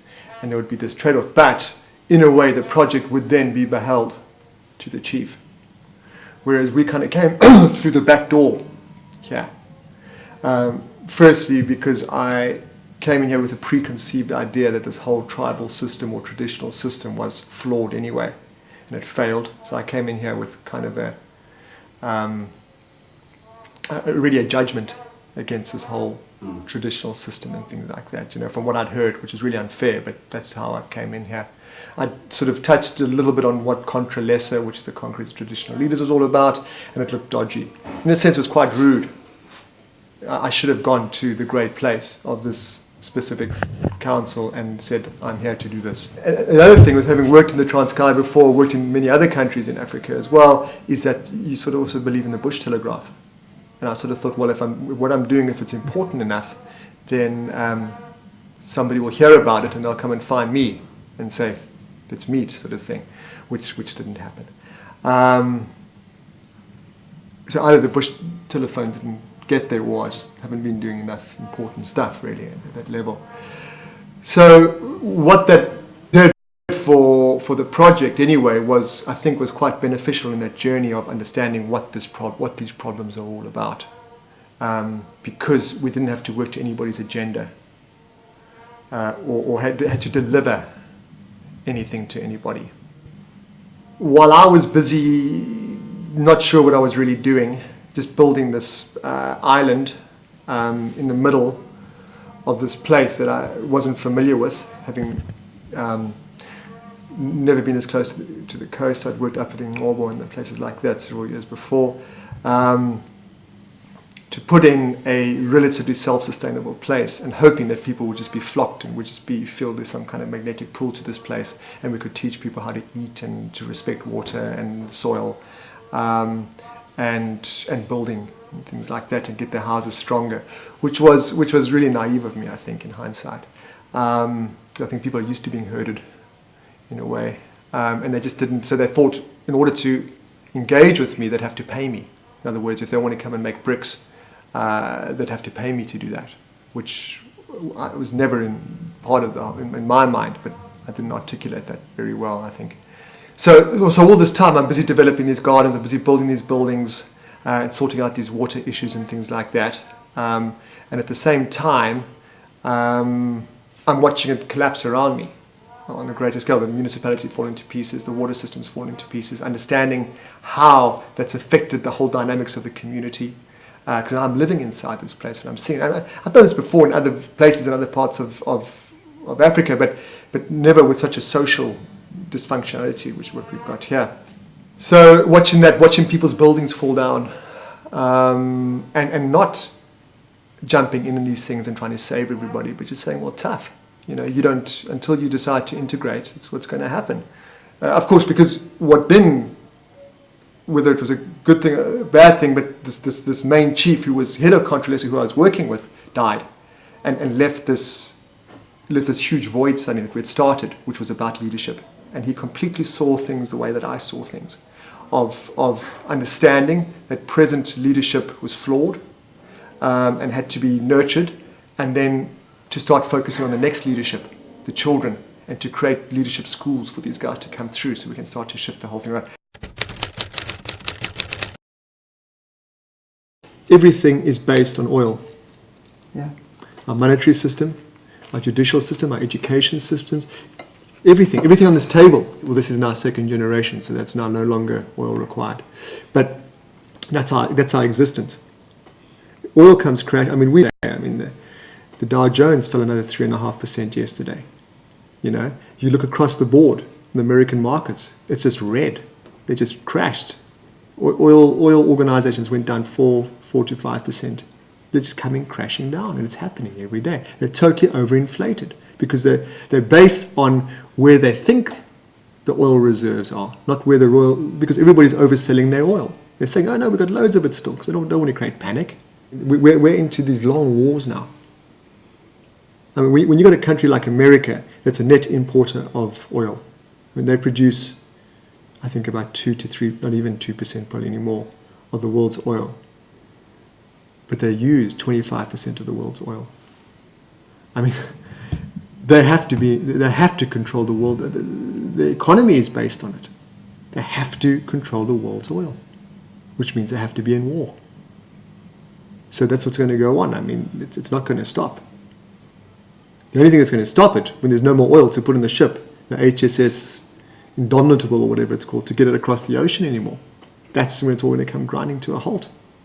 So we go back to this governance you're talking about. It's all based on central control. But what happens when that central control is broken? The most recent example of that happening was when Katrina went into New Orleans. And it cut off in a first world country, okay, it cut off Washington, D.C. And within hours, people turned on people. Shops were pillaged. Next thing, people just turned on people. Okay, and that's what happens when there's chaos, when there's no more control, there's no one. So now, in a third world or developing country, when suddenly that power line is cut, it's going to be mayhem. Unless we can shift it, and we can get people and communities, let's call them transition, whatever we want to call them, all these words have been banning around, where they are taking care of themselves. Where they're not reliant upon the central system of control, which is money. And so there's something that's gone.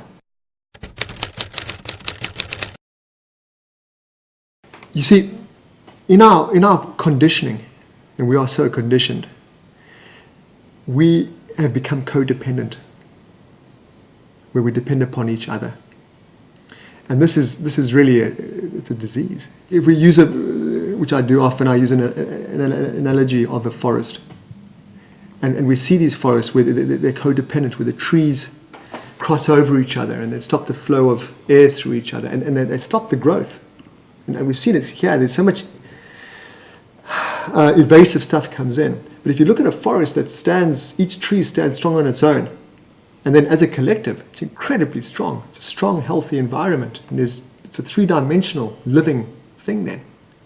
And if we can create that where people can stand strong on their own as individuals, and then as a community, they're really, really strong. And they do things out of free will. Then we can shift the consciousness. But that goes against the religious beliefs, because that's all about codependency. I mean, goodness, it's so disempowering. It's there's this fellow who died for my sins. For goodness sakes, I'll die for my own sins. It's very disempowering, and that's where it starts.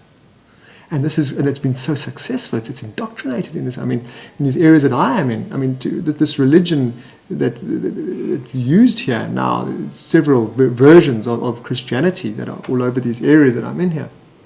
Unbelievable, the fear and the obsession with death. And the amount of resources that get put into death. And this dignity in death, but where's the dignity in life? And that's what we need to be focusing on. Is that every moment that we have this gift of living, and let's make it count. Let's be authentic. But we all put our belief in old mutual and funeral schemes for our death, so we can be remembered. But these guys who have they throw these huge parties. They spent their life beating their wives, abusing their children. But they had this incredible funeral, man. It was huge. You should have seen it. Strong Muti there. No. It's disgraceful. Let's put that dignity into life now. And I really do believe that in this religion that existed before we came along with this whole sort of Christianity trip and things like that, was this incredible dynamic relationship between the earth and the people in Africa. They call it Kwamata or something like that, and it's brilliant. It's so naive. It's brilliant. It's got counterbalance. It's just based in love and respect. And if you respect the sun for rising, for setting, you respect the seasons. You show respect to the animal you kill to nurture yourself. You respect your spouse or your kids. Suddenly, here come these guys and saying, "Oh, hold on, you guys are savages unless you bow down to this figure here. That's it. You're going to go and die a miserable death in hell and things like it." And how could people come here with anything but love anyway? Because that's all we believe in is love.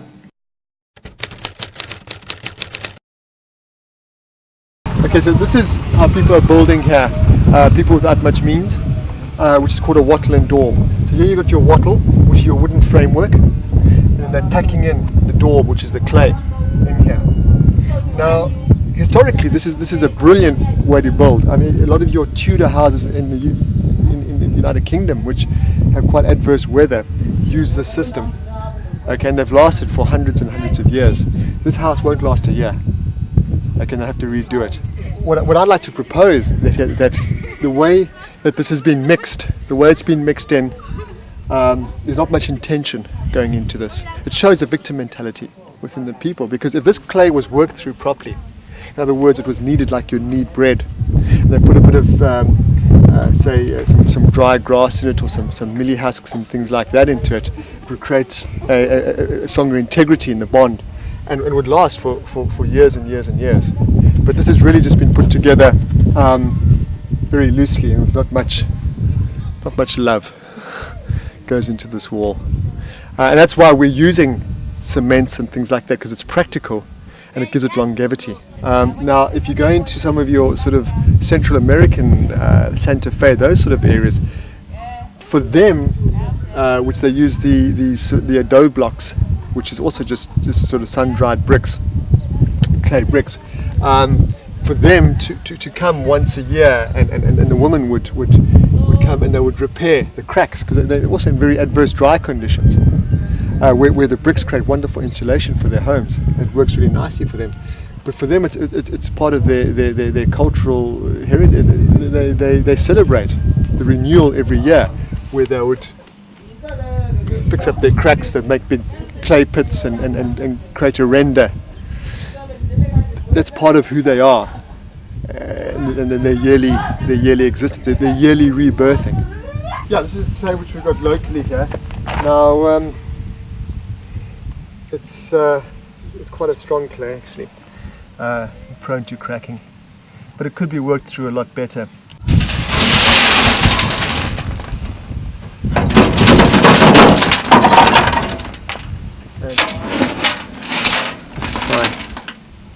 You fill this with your mix, okay, with a very little bit amount of water, and then you'll put this on it, and you'll push it down, which is your primary compaction. All right. Then take that over, and then this is where you'll notice the bottom is coming up. Yes. So it's compacting from the bottom. So there's your compaction. Alright, so it's compacting up. Up it goes, and it pops the brick out, which should be up there now. 2 people could make a brick every 17 seconds. Yeah. But you get machines now that can do 12 bricks at once, doing the same. But the nice thing about it is that, as opposed to the machines that can make 1,500 bricks a day, there's a huge effect on the environment, where you're actually getting, that's a hungry machine, and where you're getting that material from. Whereas this here, it's more heavy. You can use the foundations of your building to build the walls up. It doesn't have to have such a negative effect on the environment. They're not fully set yet, so I don't want to mess with them too much. So it's 240 mils long, and it's 100 high, and it's 140 wide, which from an engineering perspective is perfect for a wall. You can support a roof with this lightweight roof, and it'll be fine. This has got to set for about 3 weeks. This digester, which I designed, it's a closed bag. Well, it's got an inlet and an outlet and a gas outlet. So it's made from reinforced PVC, which is the same material as you'll make a jumping castle from. And it's shaped. The shape of it is like a loaf of bread. It's risen. So it has the convex top on it, and everything else is squared. It fits into this frame here that I just built with brick. And how it works is that it comes from the toilets. The waste comes into the I can also feed it with green material, which produces most of. If I really want to get a lot of push my my methane levels up, I'll feed it with some bananas or stuff like that, which boosts it. It comes in here, and inside here I have a live culture, which is anaerobic, which means that it exists without oxygen. Okay, so it's the digestion process is anaerobic as opposed to aerobic, which is like your composting loos and things like this. So the microbes that exist inside here break down the waste very, very efficiently, and the energy that comes out of that is the methane gas. Now, if you can smell, Judy, which it's almost a composty smell. There's not necessarily a sewage smell, but there's a slight composty smell. If you come close down here, you could almost smell the gas as well. which is when you burn it, there's no smell whatsoever. Again, it's a composty one. It's not necessarily unpleasant. We'll fill this with green material, with anything, and we'll just get some water and shove it down. It's a big stomach. That's how it really works. There's the enzymes that are breaking down the material inside there. And from that they create methane gas. And they create high nutrient water. Now there are sort of many household biodigestion systems that are coming out. There are about 6 cubic meters prefabricated systems that cost probably about 40,000 rands. And they're not high gas yielding, but what they are doing is they're breaking down the water, the black water, the effluent water, which is really critical. And so therefore the principles are very much along these lines. This is just a bit more rudimentary. And so from here, the water will go through a sand filter, which is what this is, which we've got. Obviously there's high nutrients in here. We've still got about 5 to 7% pathogens, which is your E. coli, etc., coming into here, which then these plant life will take it out. So it'll come into here, it will filtrate down through a slow sand filter. Underneath here, about a meter down, there's a hole, and it'll come up here, which this is full of shells like this, and charcoal, which then absorb the last remnants of pathogens. Okay, that's what this one, and the reeds, of course, as well, take out anything. So it's we really have removed as much. I mean, if there's anything left, it's absolute trace elements. The water will gather in here and settle, and then will slowly gravitate down through our trees and our orchards, which are down that side, which is high nutrient water, which you can drink. It'll give you a bit of a stomach ache because it's high in nutrients, but certainly nothing poisonous. And but it's very good for growth of the trees and plants. We've got coffee trees down there and a loquat tree, and we're definitely seeing pronounced growth as to the other trees that we have around here that are not enjoying these high nutrients that we're getting out of here.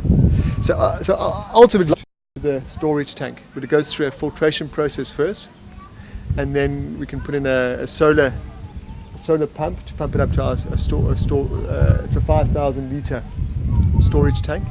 The water is then, there's pipes going around, down into the kitchen. From the kitchen it's processed through the food.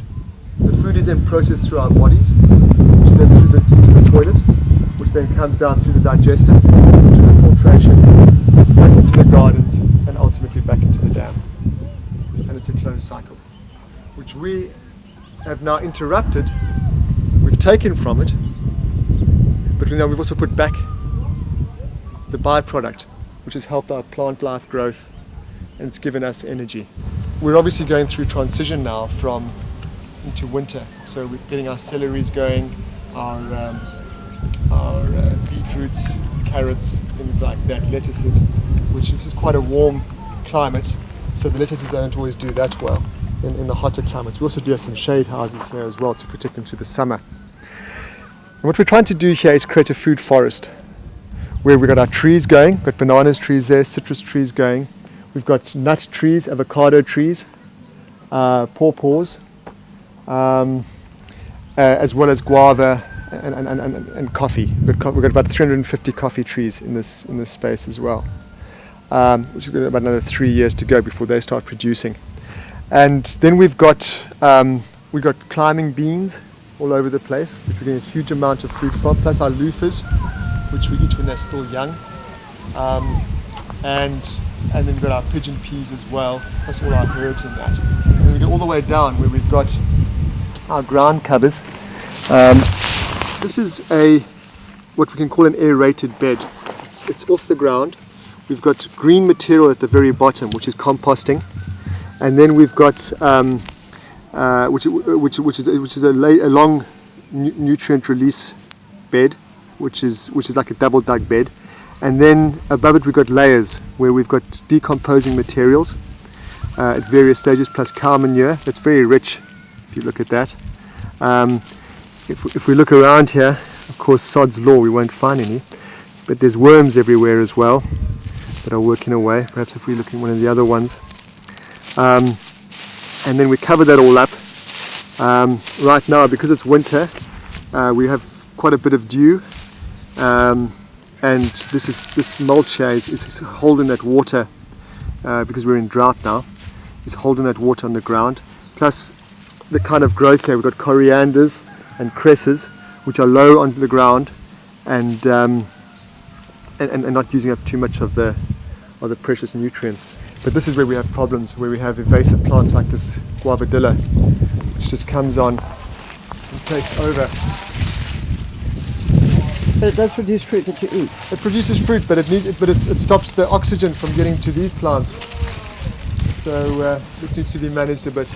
In this garden here, we've got not just fruit that's for eating, but it's to attract other insects that eat aphids and things like that, like the marigold, which the scent. Some of these invasive pests don't like the smell of, and it attracts other ones which then also eat other pests. So it's a very strong deterrent for an organic garden. There's a certain amount of weeds in here as well. If we look here, these are some weeds growing there. We allow that. We share the garden. We've got nice cloves growing as well, which is really good. On the sides here, we got roots creating networks, holding everything inside here. In this one here, we got mints, and we got some gooseberries over there. It smells lovely. If you're into that. And we can also put strawberries in some gardens. At the bottom there we've got strawberries holding the whole thing together. So we've got garden and garden. Yeah, peanuts here which are coming good soon. In about 2 weeks time we can harvest these. And carrots are coming right as well now. The seeds there, the marigolds are now going to seed, which I'll just distribute. Okay, so this is our dam, which already now we're a month and a half into the dry season, and we're seeing quite a bit of depletion of the water already. But last year we just managed to survive with it, but this year we've got more fish in it, so it's going to be interesting to see. Some of the fish are already at edible size. Just haven't worked out to catch the buggers yet. There's some turtles in here as well, frogs. So it's quite diverse. Turtles take out the small fish to try and keep the population down a bit. You can see that each rice has its own little, each grain of rice has a little sheath that exists in. Here's your grain of rice. Our food production has been up about 20 to 30% since we've had the bees here. We were getting some bees still before we put the hive here from the forest, but this hive is about 6-7 months old now and is very, very active. We've already put the second super on the top. So the super is where our honey lives. So the big box at the bottom is the bees' honey, where the queen lives, and then above there is where when that's full, they move up, and that's when we harvest our honey. So the middle one is now full, and the top one is half full now. And what we'll do is, as we go into winter now, the activity will be less and less, and we'll put on one more super, I think, and then we'll harvest the honey probably in the springtime. So now we're not just looking at some kind of one-dimensional garden. We're taking it to all different, and we're utilizing all of it, and we're rotating them all the time, and then also protecting them through the winter months. So it's just being conscious, but certainly there's a lot less energy put into this garden. Of a good starting point in Copenhagen for that, and that is also important. When you go around in Copenhagen, what you see is not least all our bikers.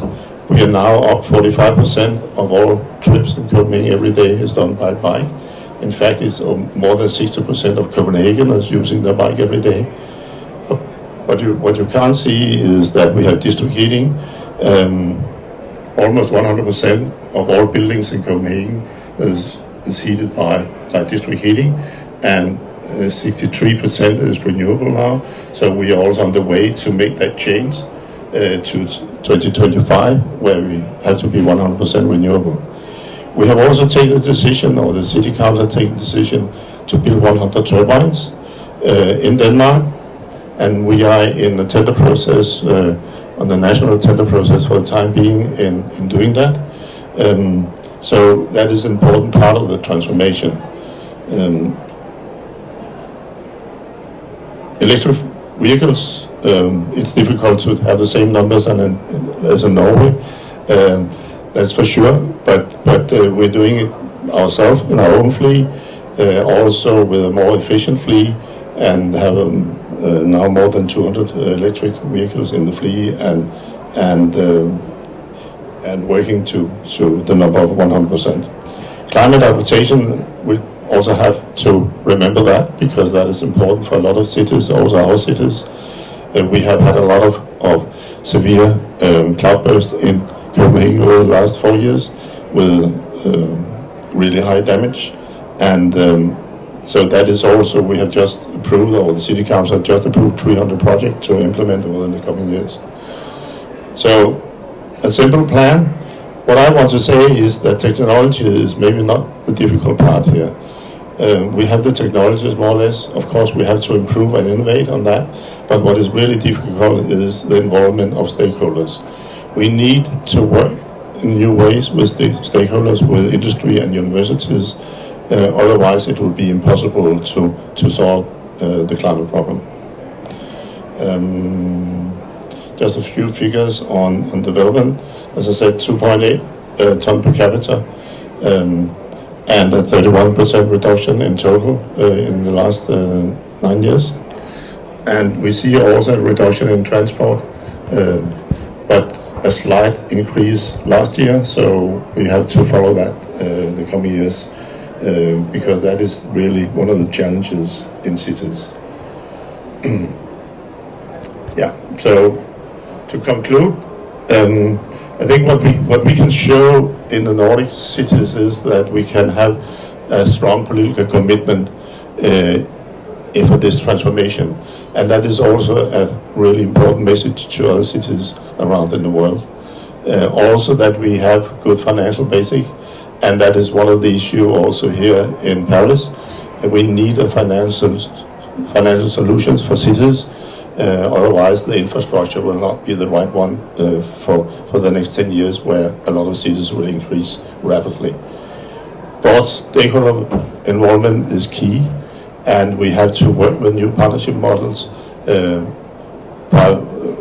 public-private innovation, for example, but also having some common business plans together with, develop that together with business and universities. And finally, and not least, a lot of communication about what we're doing, sharing our knowledge with cities and citizens in for the implementation of that is really key. Thank you.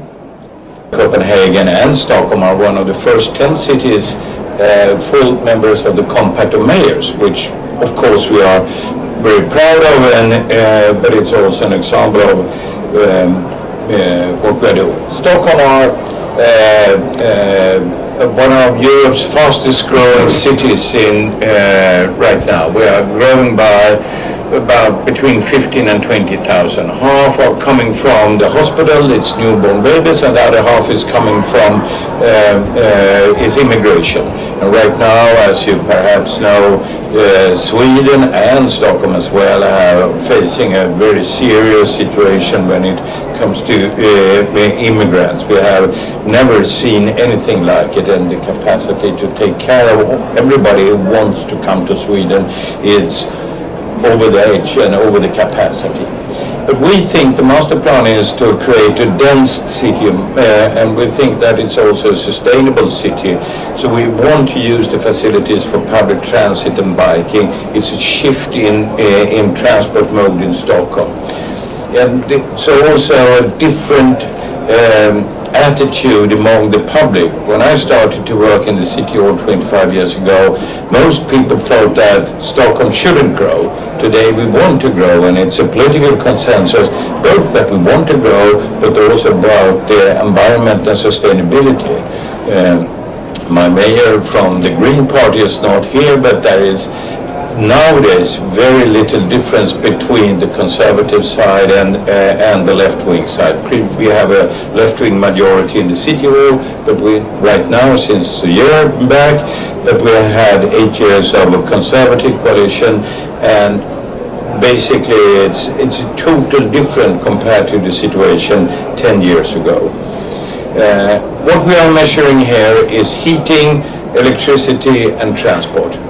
Of course we are aware about the consumption and the goods, but we have the same conclusion as you. It's almost impossible to measure it, and we don't want to ruin our statistics. We still want to do what we can do in the city, and no matter what will happen in this conference, what happened in Copenhagen 5 years ago, and we still want to do what we can to minimize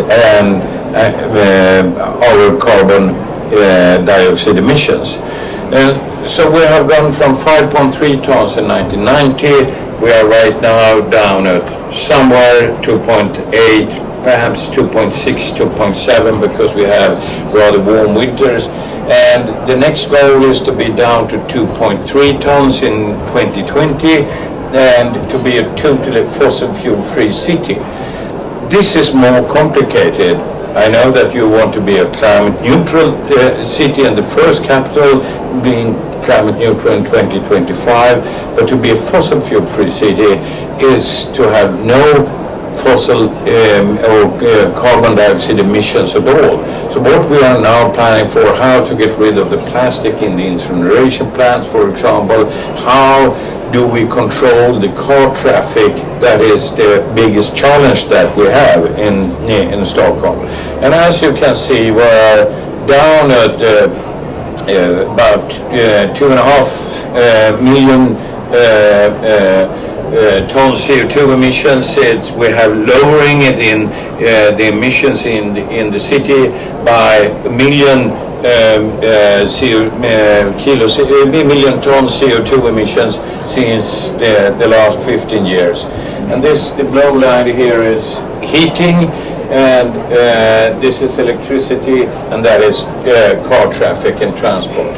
And we think that we will be totally fossil-free heating in 2030, somewhere between 2025 and 2030. It's a discussion to perhaps be it already in 2020, but that would be extremely expensive, and we don't control our energy company. For the heating company, where half is owned by the Finnish company Fortum, which is owned by the Finnish state, basically. And electricity, we are calculating the Nordic mix here. If you're then Swedish electricity, almost fossil-free. It's half is hydropower, then 40% is nuclear power, and the rest is wind, some solar, and some combination of the in the district heating systems. The big challenge is the traffic. How can we ensure that the car driving in Stockholm, and half of all car driving in Stockholm is not Stockholmers, they're coming outside from the neighbor municipalities in the region of Stockholm, but how can we control them so they don't use fossil fuels? And that is a challenge. We don't have the legal access to every measurements that we need in action, but that is what we want to do. I use this is the old king, our present king, which is Gustav II Adolf, is the present king's grandpa, and the king will be here tomorrow, I think. But here is inaugurating the combination when we combine the southern metro line with the western metro line. And the interesting thing, we are lucky in Stockholm to have very foreseen politicians. They planned metro stations to places where no one lived because they had the inner vision of the growing city. And the environmental work and the climate work have brought back the long-term perspective. What we are facing in Stockholm as one of the biggest challenge is the sea level rise of the Baltic Sea, because if the Baltic Sea flood into the big Lake Mälaren, we have no fresh water. This is Hammarby waterfront. It's one of the first and most well-known eco-districts in the world.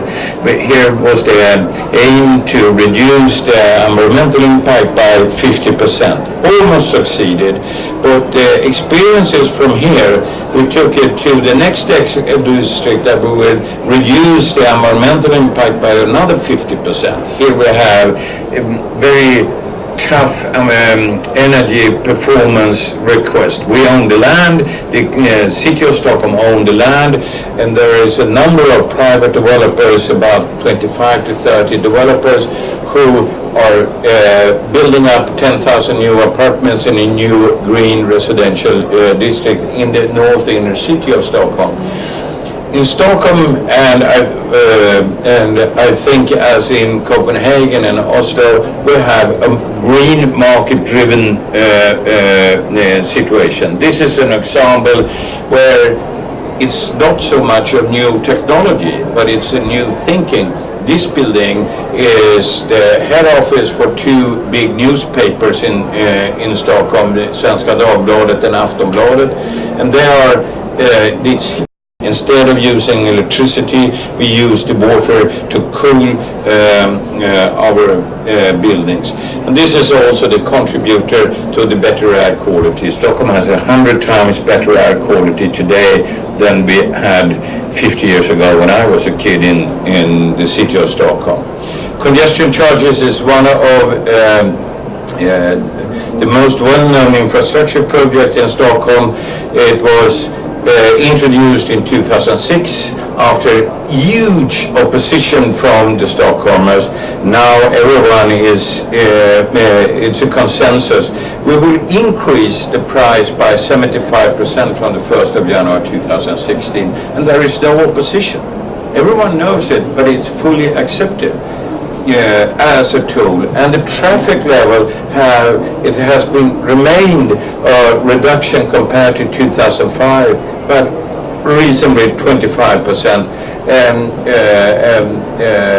and despite the fact that we now are 100,000 more people in the region and 200,000 more people in the region and 100,000 in the city, and no increase of car traffic. It's traffic not simply because we don't have the road space anymore, and we are reserving the big roads for public transit and bikers. And we are now having heavily investment program in new metro lines, one up in the north, one to the east, one small extension in the northwest, and a new southern metro line, just to make people to manage the transport.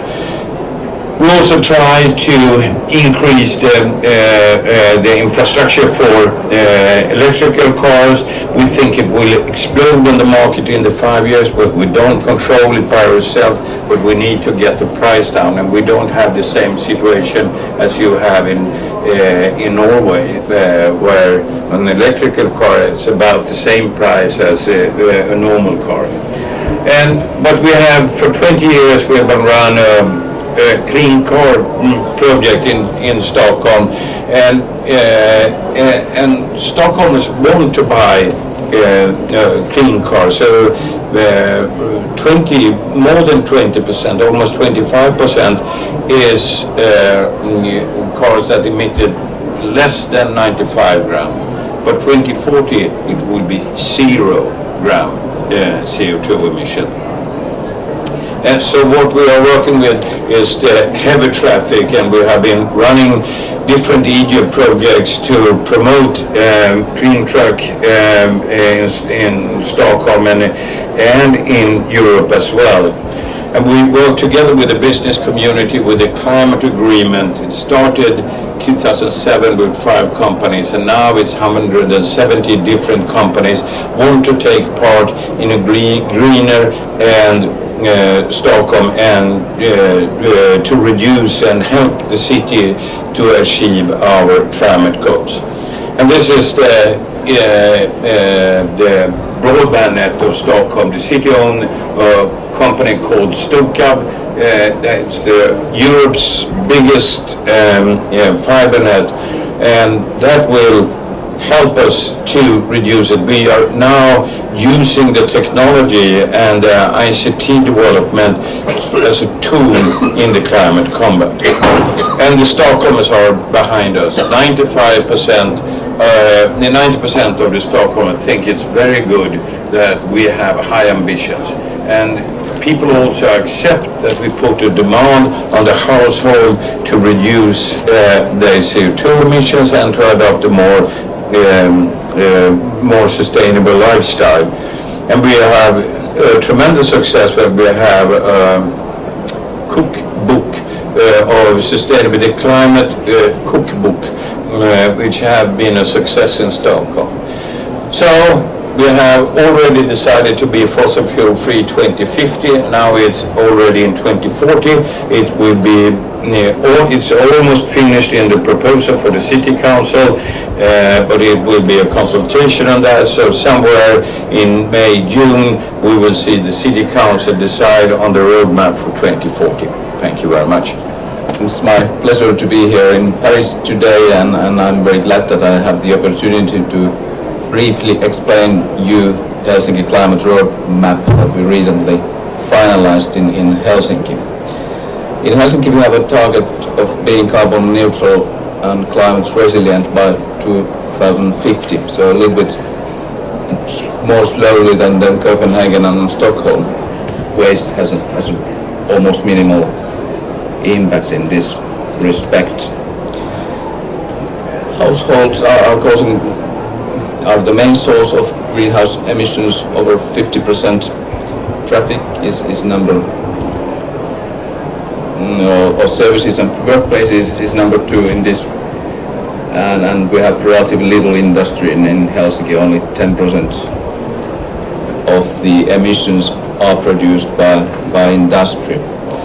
The city's own services and buildings and public transport is causing only 8% of emissions, which is a relatively small amount. So we have to have an effective impact on the other private citizens, for example. They have to come into this work in order that Helsinki can reduce greenhouse emissions in an effective way. Here are the emissions and scenarios. The red line is emissions in tons per capita, and blue line is the emissions, the total emissions. The difference is due to the relatively rapid increase in inhabitants in Helsinki. We are also growing, as we heard, is the case in Copenhagen and Stockholm. We have got about 100 inhabitants more compared to year 1990. Now we are about 600,000, and if you think about year 2050, we are expecting to have 260,000 inhabitants more in Helsinki, which is about 40% increase in the present figures. We have had about 23% decrease in total emissions compared to year 1990, and almost 40% if you calculate that per capita. So the direction is good, but there is still a lot of work to be done, of course. Last spring we published Helsinki Climate Roadmap. I took a couple of them with me. I don't know where they disappeared, but there was about 50 examples of this.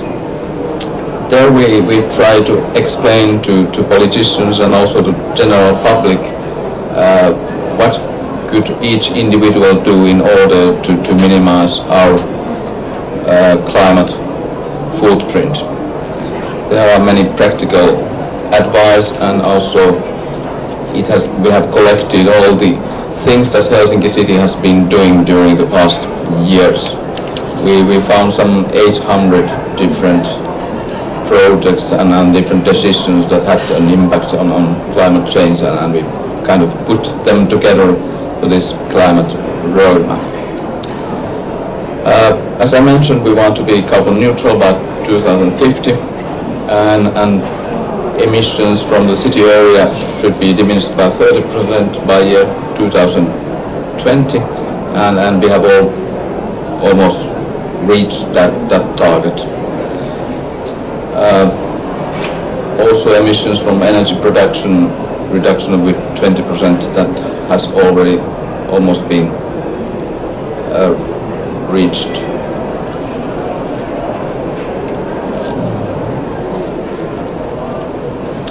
Okay, our vision for 2050 is that we want to have a new climate-friendly modes of business, and we want to have also a green environment that promotes the health and well-being of residents. That's not a very easy task as the city is growing so fast, but I think that our city planning is doing a very good work in this respect.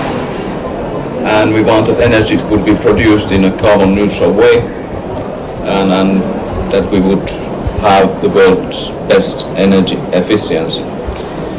We are also doing quite many projects with rain and meltwater, how to treat them, how they could be used in parks and gardens, and so that they wouldn't go to the wastewater treatment plants.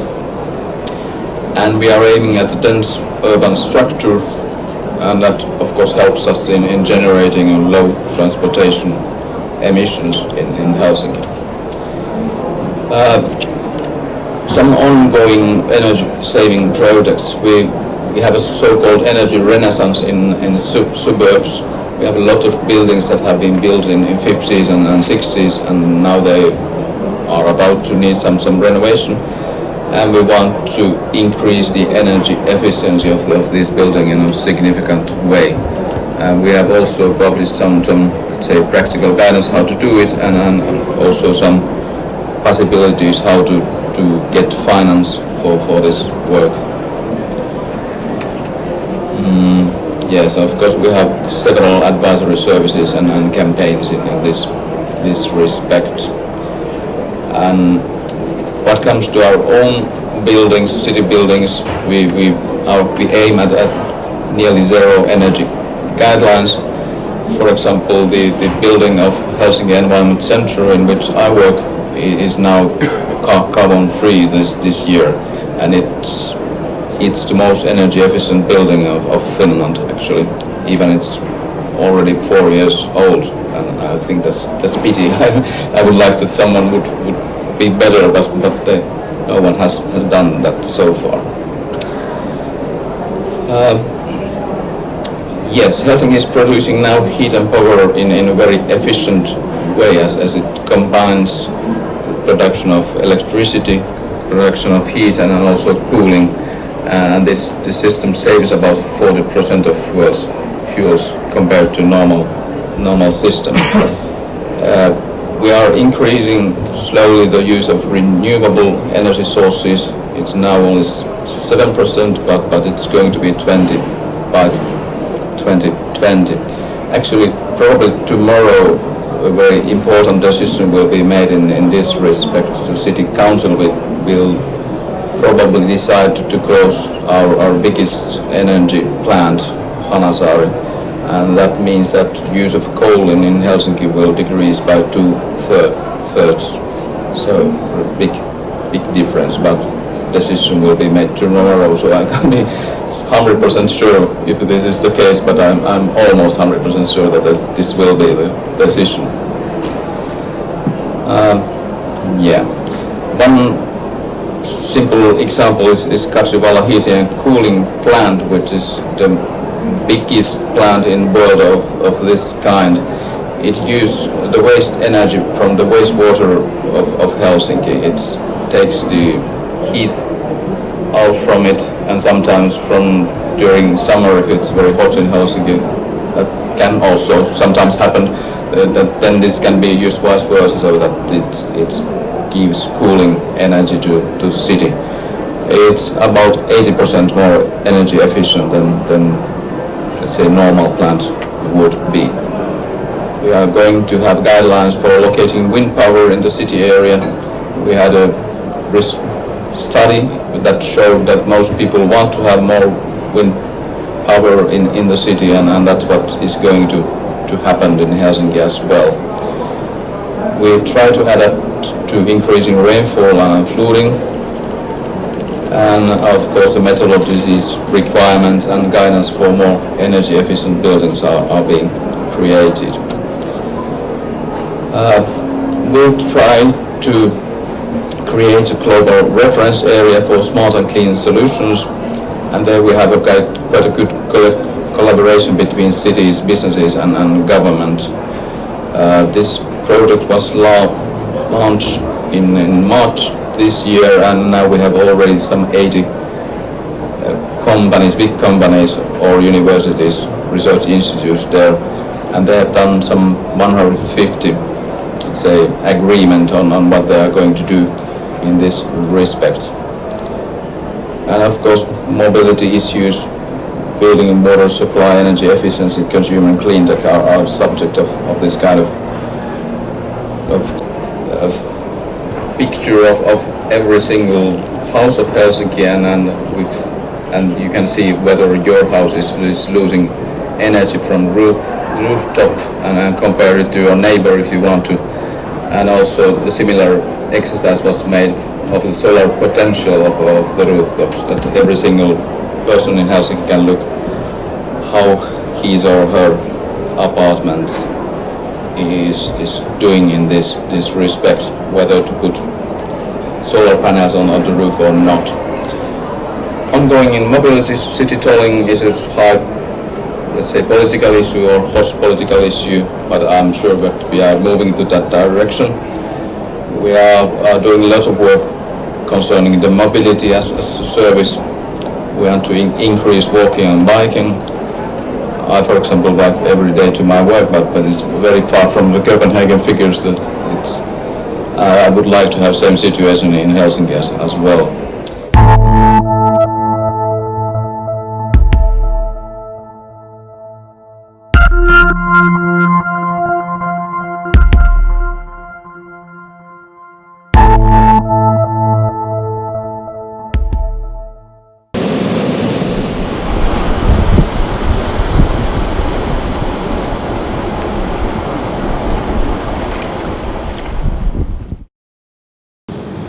Now, with response to the political will, no, I don't think we're quite there yet.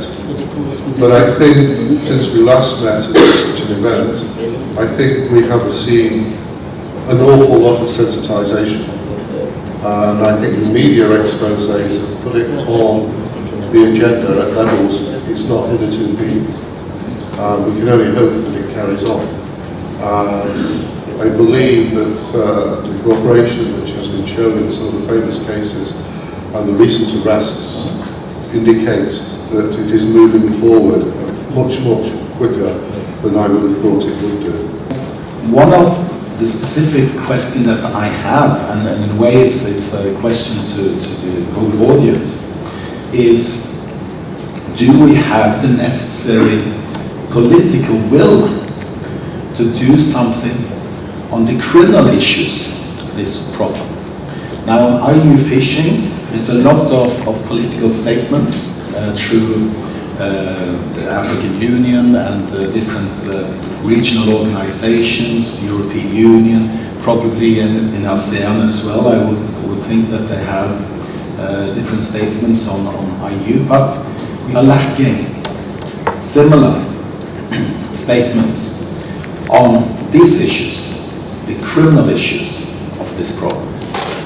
So my question is, do we have enough political will and understanding of the problem that we are discussing here to move this forward? Thank you. We had the possibility at one stage that the fund might land somewhere in Durban or Cape Town. If we had a laser provision, we would have been able to arrest immediately and take action in South Africa. Just an example of what the laser provision can do. And then the third maybe suggestion, question, if Marcus can maybe quickly react to it. If we bring in a laser provision, why is the laser provision, why must we limit it to saying fish products or wildlife products coming that was harvested in contravention of the laws of another country? Why not say any fish that was harvested in contravention of the laws of another country or in contravention of any international or regional fisheries agreements? Then you make it even wider and more effective. You know, it may actually do that, and I used a shorthand. There's a whole set of action verbs and nouns in the Lacey Act, and so I went right to the issue of something's harvested, but it's something like harvested, transported, exported, you know, and a whole big set of action verbs, and then the list of underlying laws that you violate include laws and regulations, and it may include U.S. treaties as well. So I believe, for example, CAMLAR would count, but you don't hold me to that. Another very, very useful thing with the post-state control regime, which I use very often whenever confronted with any kind of suspicion of any kind of illegal activities on behalf of a reefer vessel, is that the information about these vessels that have been detained is very easily available on the internet. Each MOU provides you with a list, and so whenever I have some concern about the vessel, I'm thinking, okay, let's check this out. What is the profile of this vessel? And sure enough, there I can find every single port that this vessel has been inspected in, whether there has been any deficiencies reported, within what amount of time has been fixed and so forth. And when you see some of these reefers and they have 13 defects, etc., well, then that tells you something is behind this, what kind of vessel it is. Now, if we could have that for fishing vessels as well, it would give us really a wealth of information to profile the operators that we are dealing with. And indeed, it's something that South Africa is actually looking very seriously into. We have even had the Torremolinos Convention, which is actually making sure that the vessels need to have the AIS to ensure that we are able to track these fishing vessels in our coastline. We have a monitoring room that's operating 24 hours at SAMSA, and I think starting from that we can even collaborate with DAF, with their control room, and try to implement it and have those stringent measures in place. And I think once we ratify that convention, we will be even in a better position to regulate those fishing vessels, even those that comes into South Africa. I firmly believe that if you do have a suspected IUU vessel, you should actually allow it into your port, and then you can apply the full range of your domestic law to that vessel and thorough investigation and inspection of that vessel. If it's got fish on board, you don't necessarily need to allow them to unload the fish, and you can conduct that investigation, and then you come up with a lot of evidence, a lot of information about who beneficial owners are, where the product might be going, associated persons. Then if you're unhappy with it, leave port. So for those that are looking at port state measures, I'd encourage you to allow them into your ports so that you can then apply the full suite of domestic law. Once they're outside the port, once they're on the high seas, we're limited. Once you've got them in your domestic jurisdiction, you've got far more power.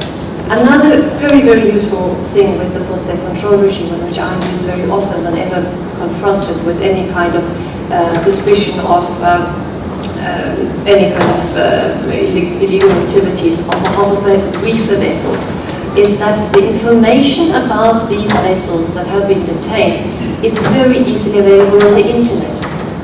Each MOU provides you with a list, and so whenever I have some concern about the vessel, I'm thinking, okay, let's check this out. What is the profile of this vessel?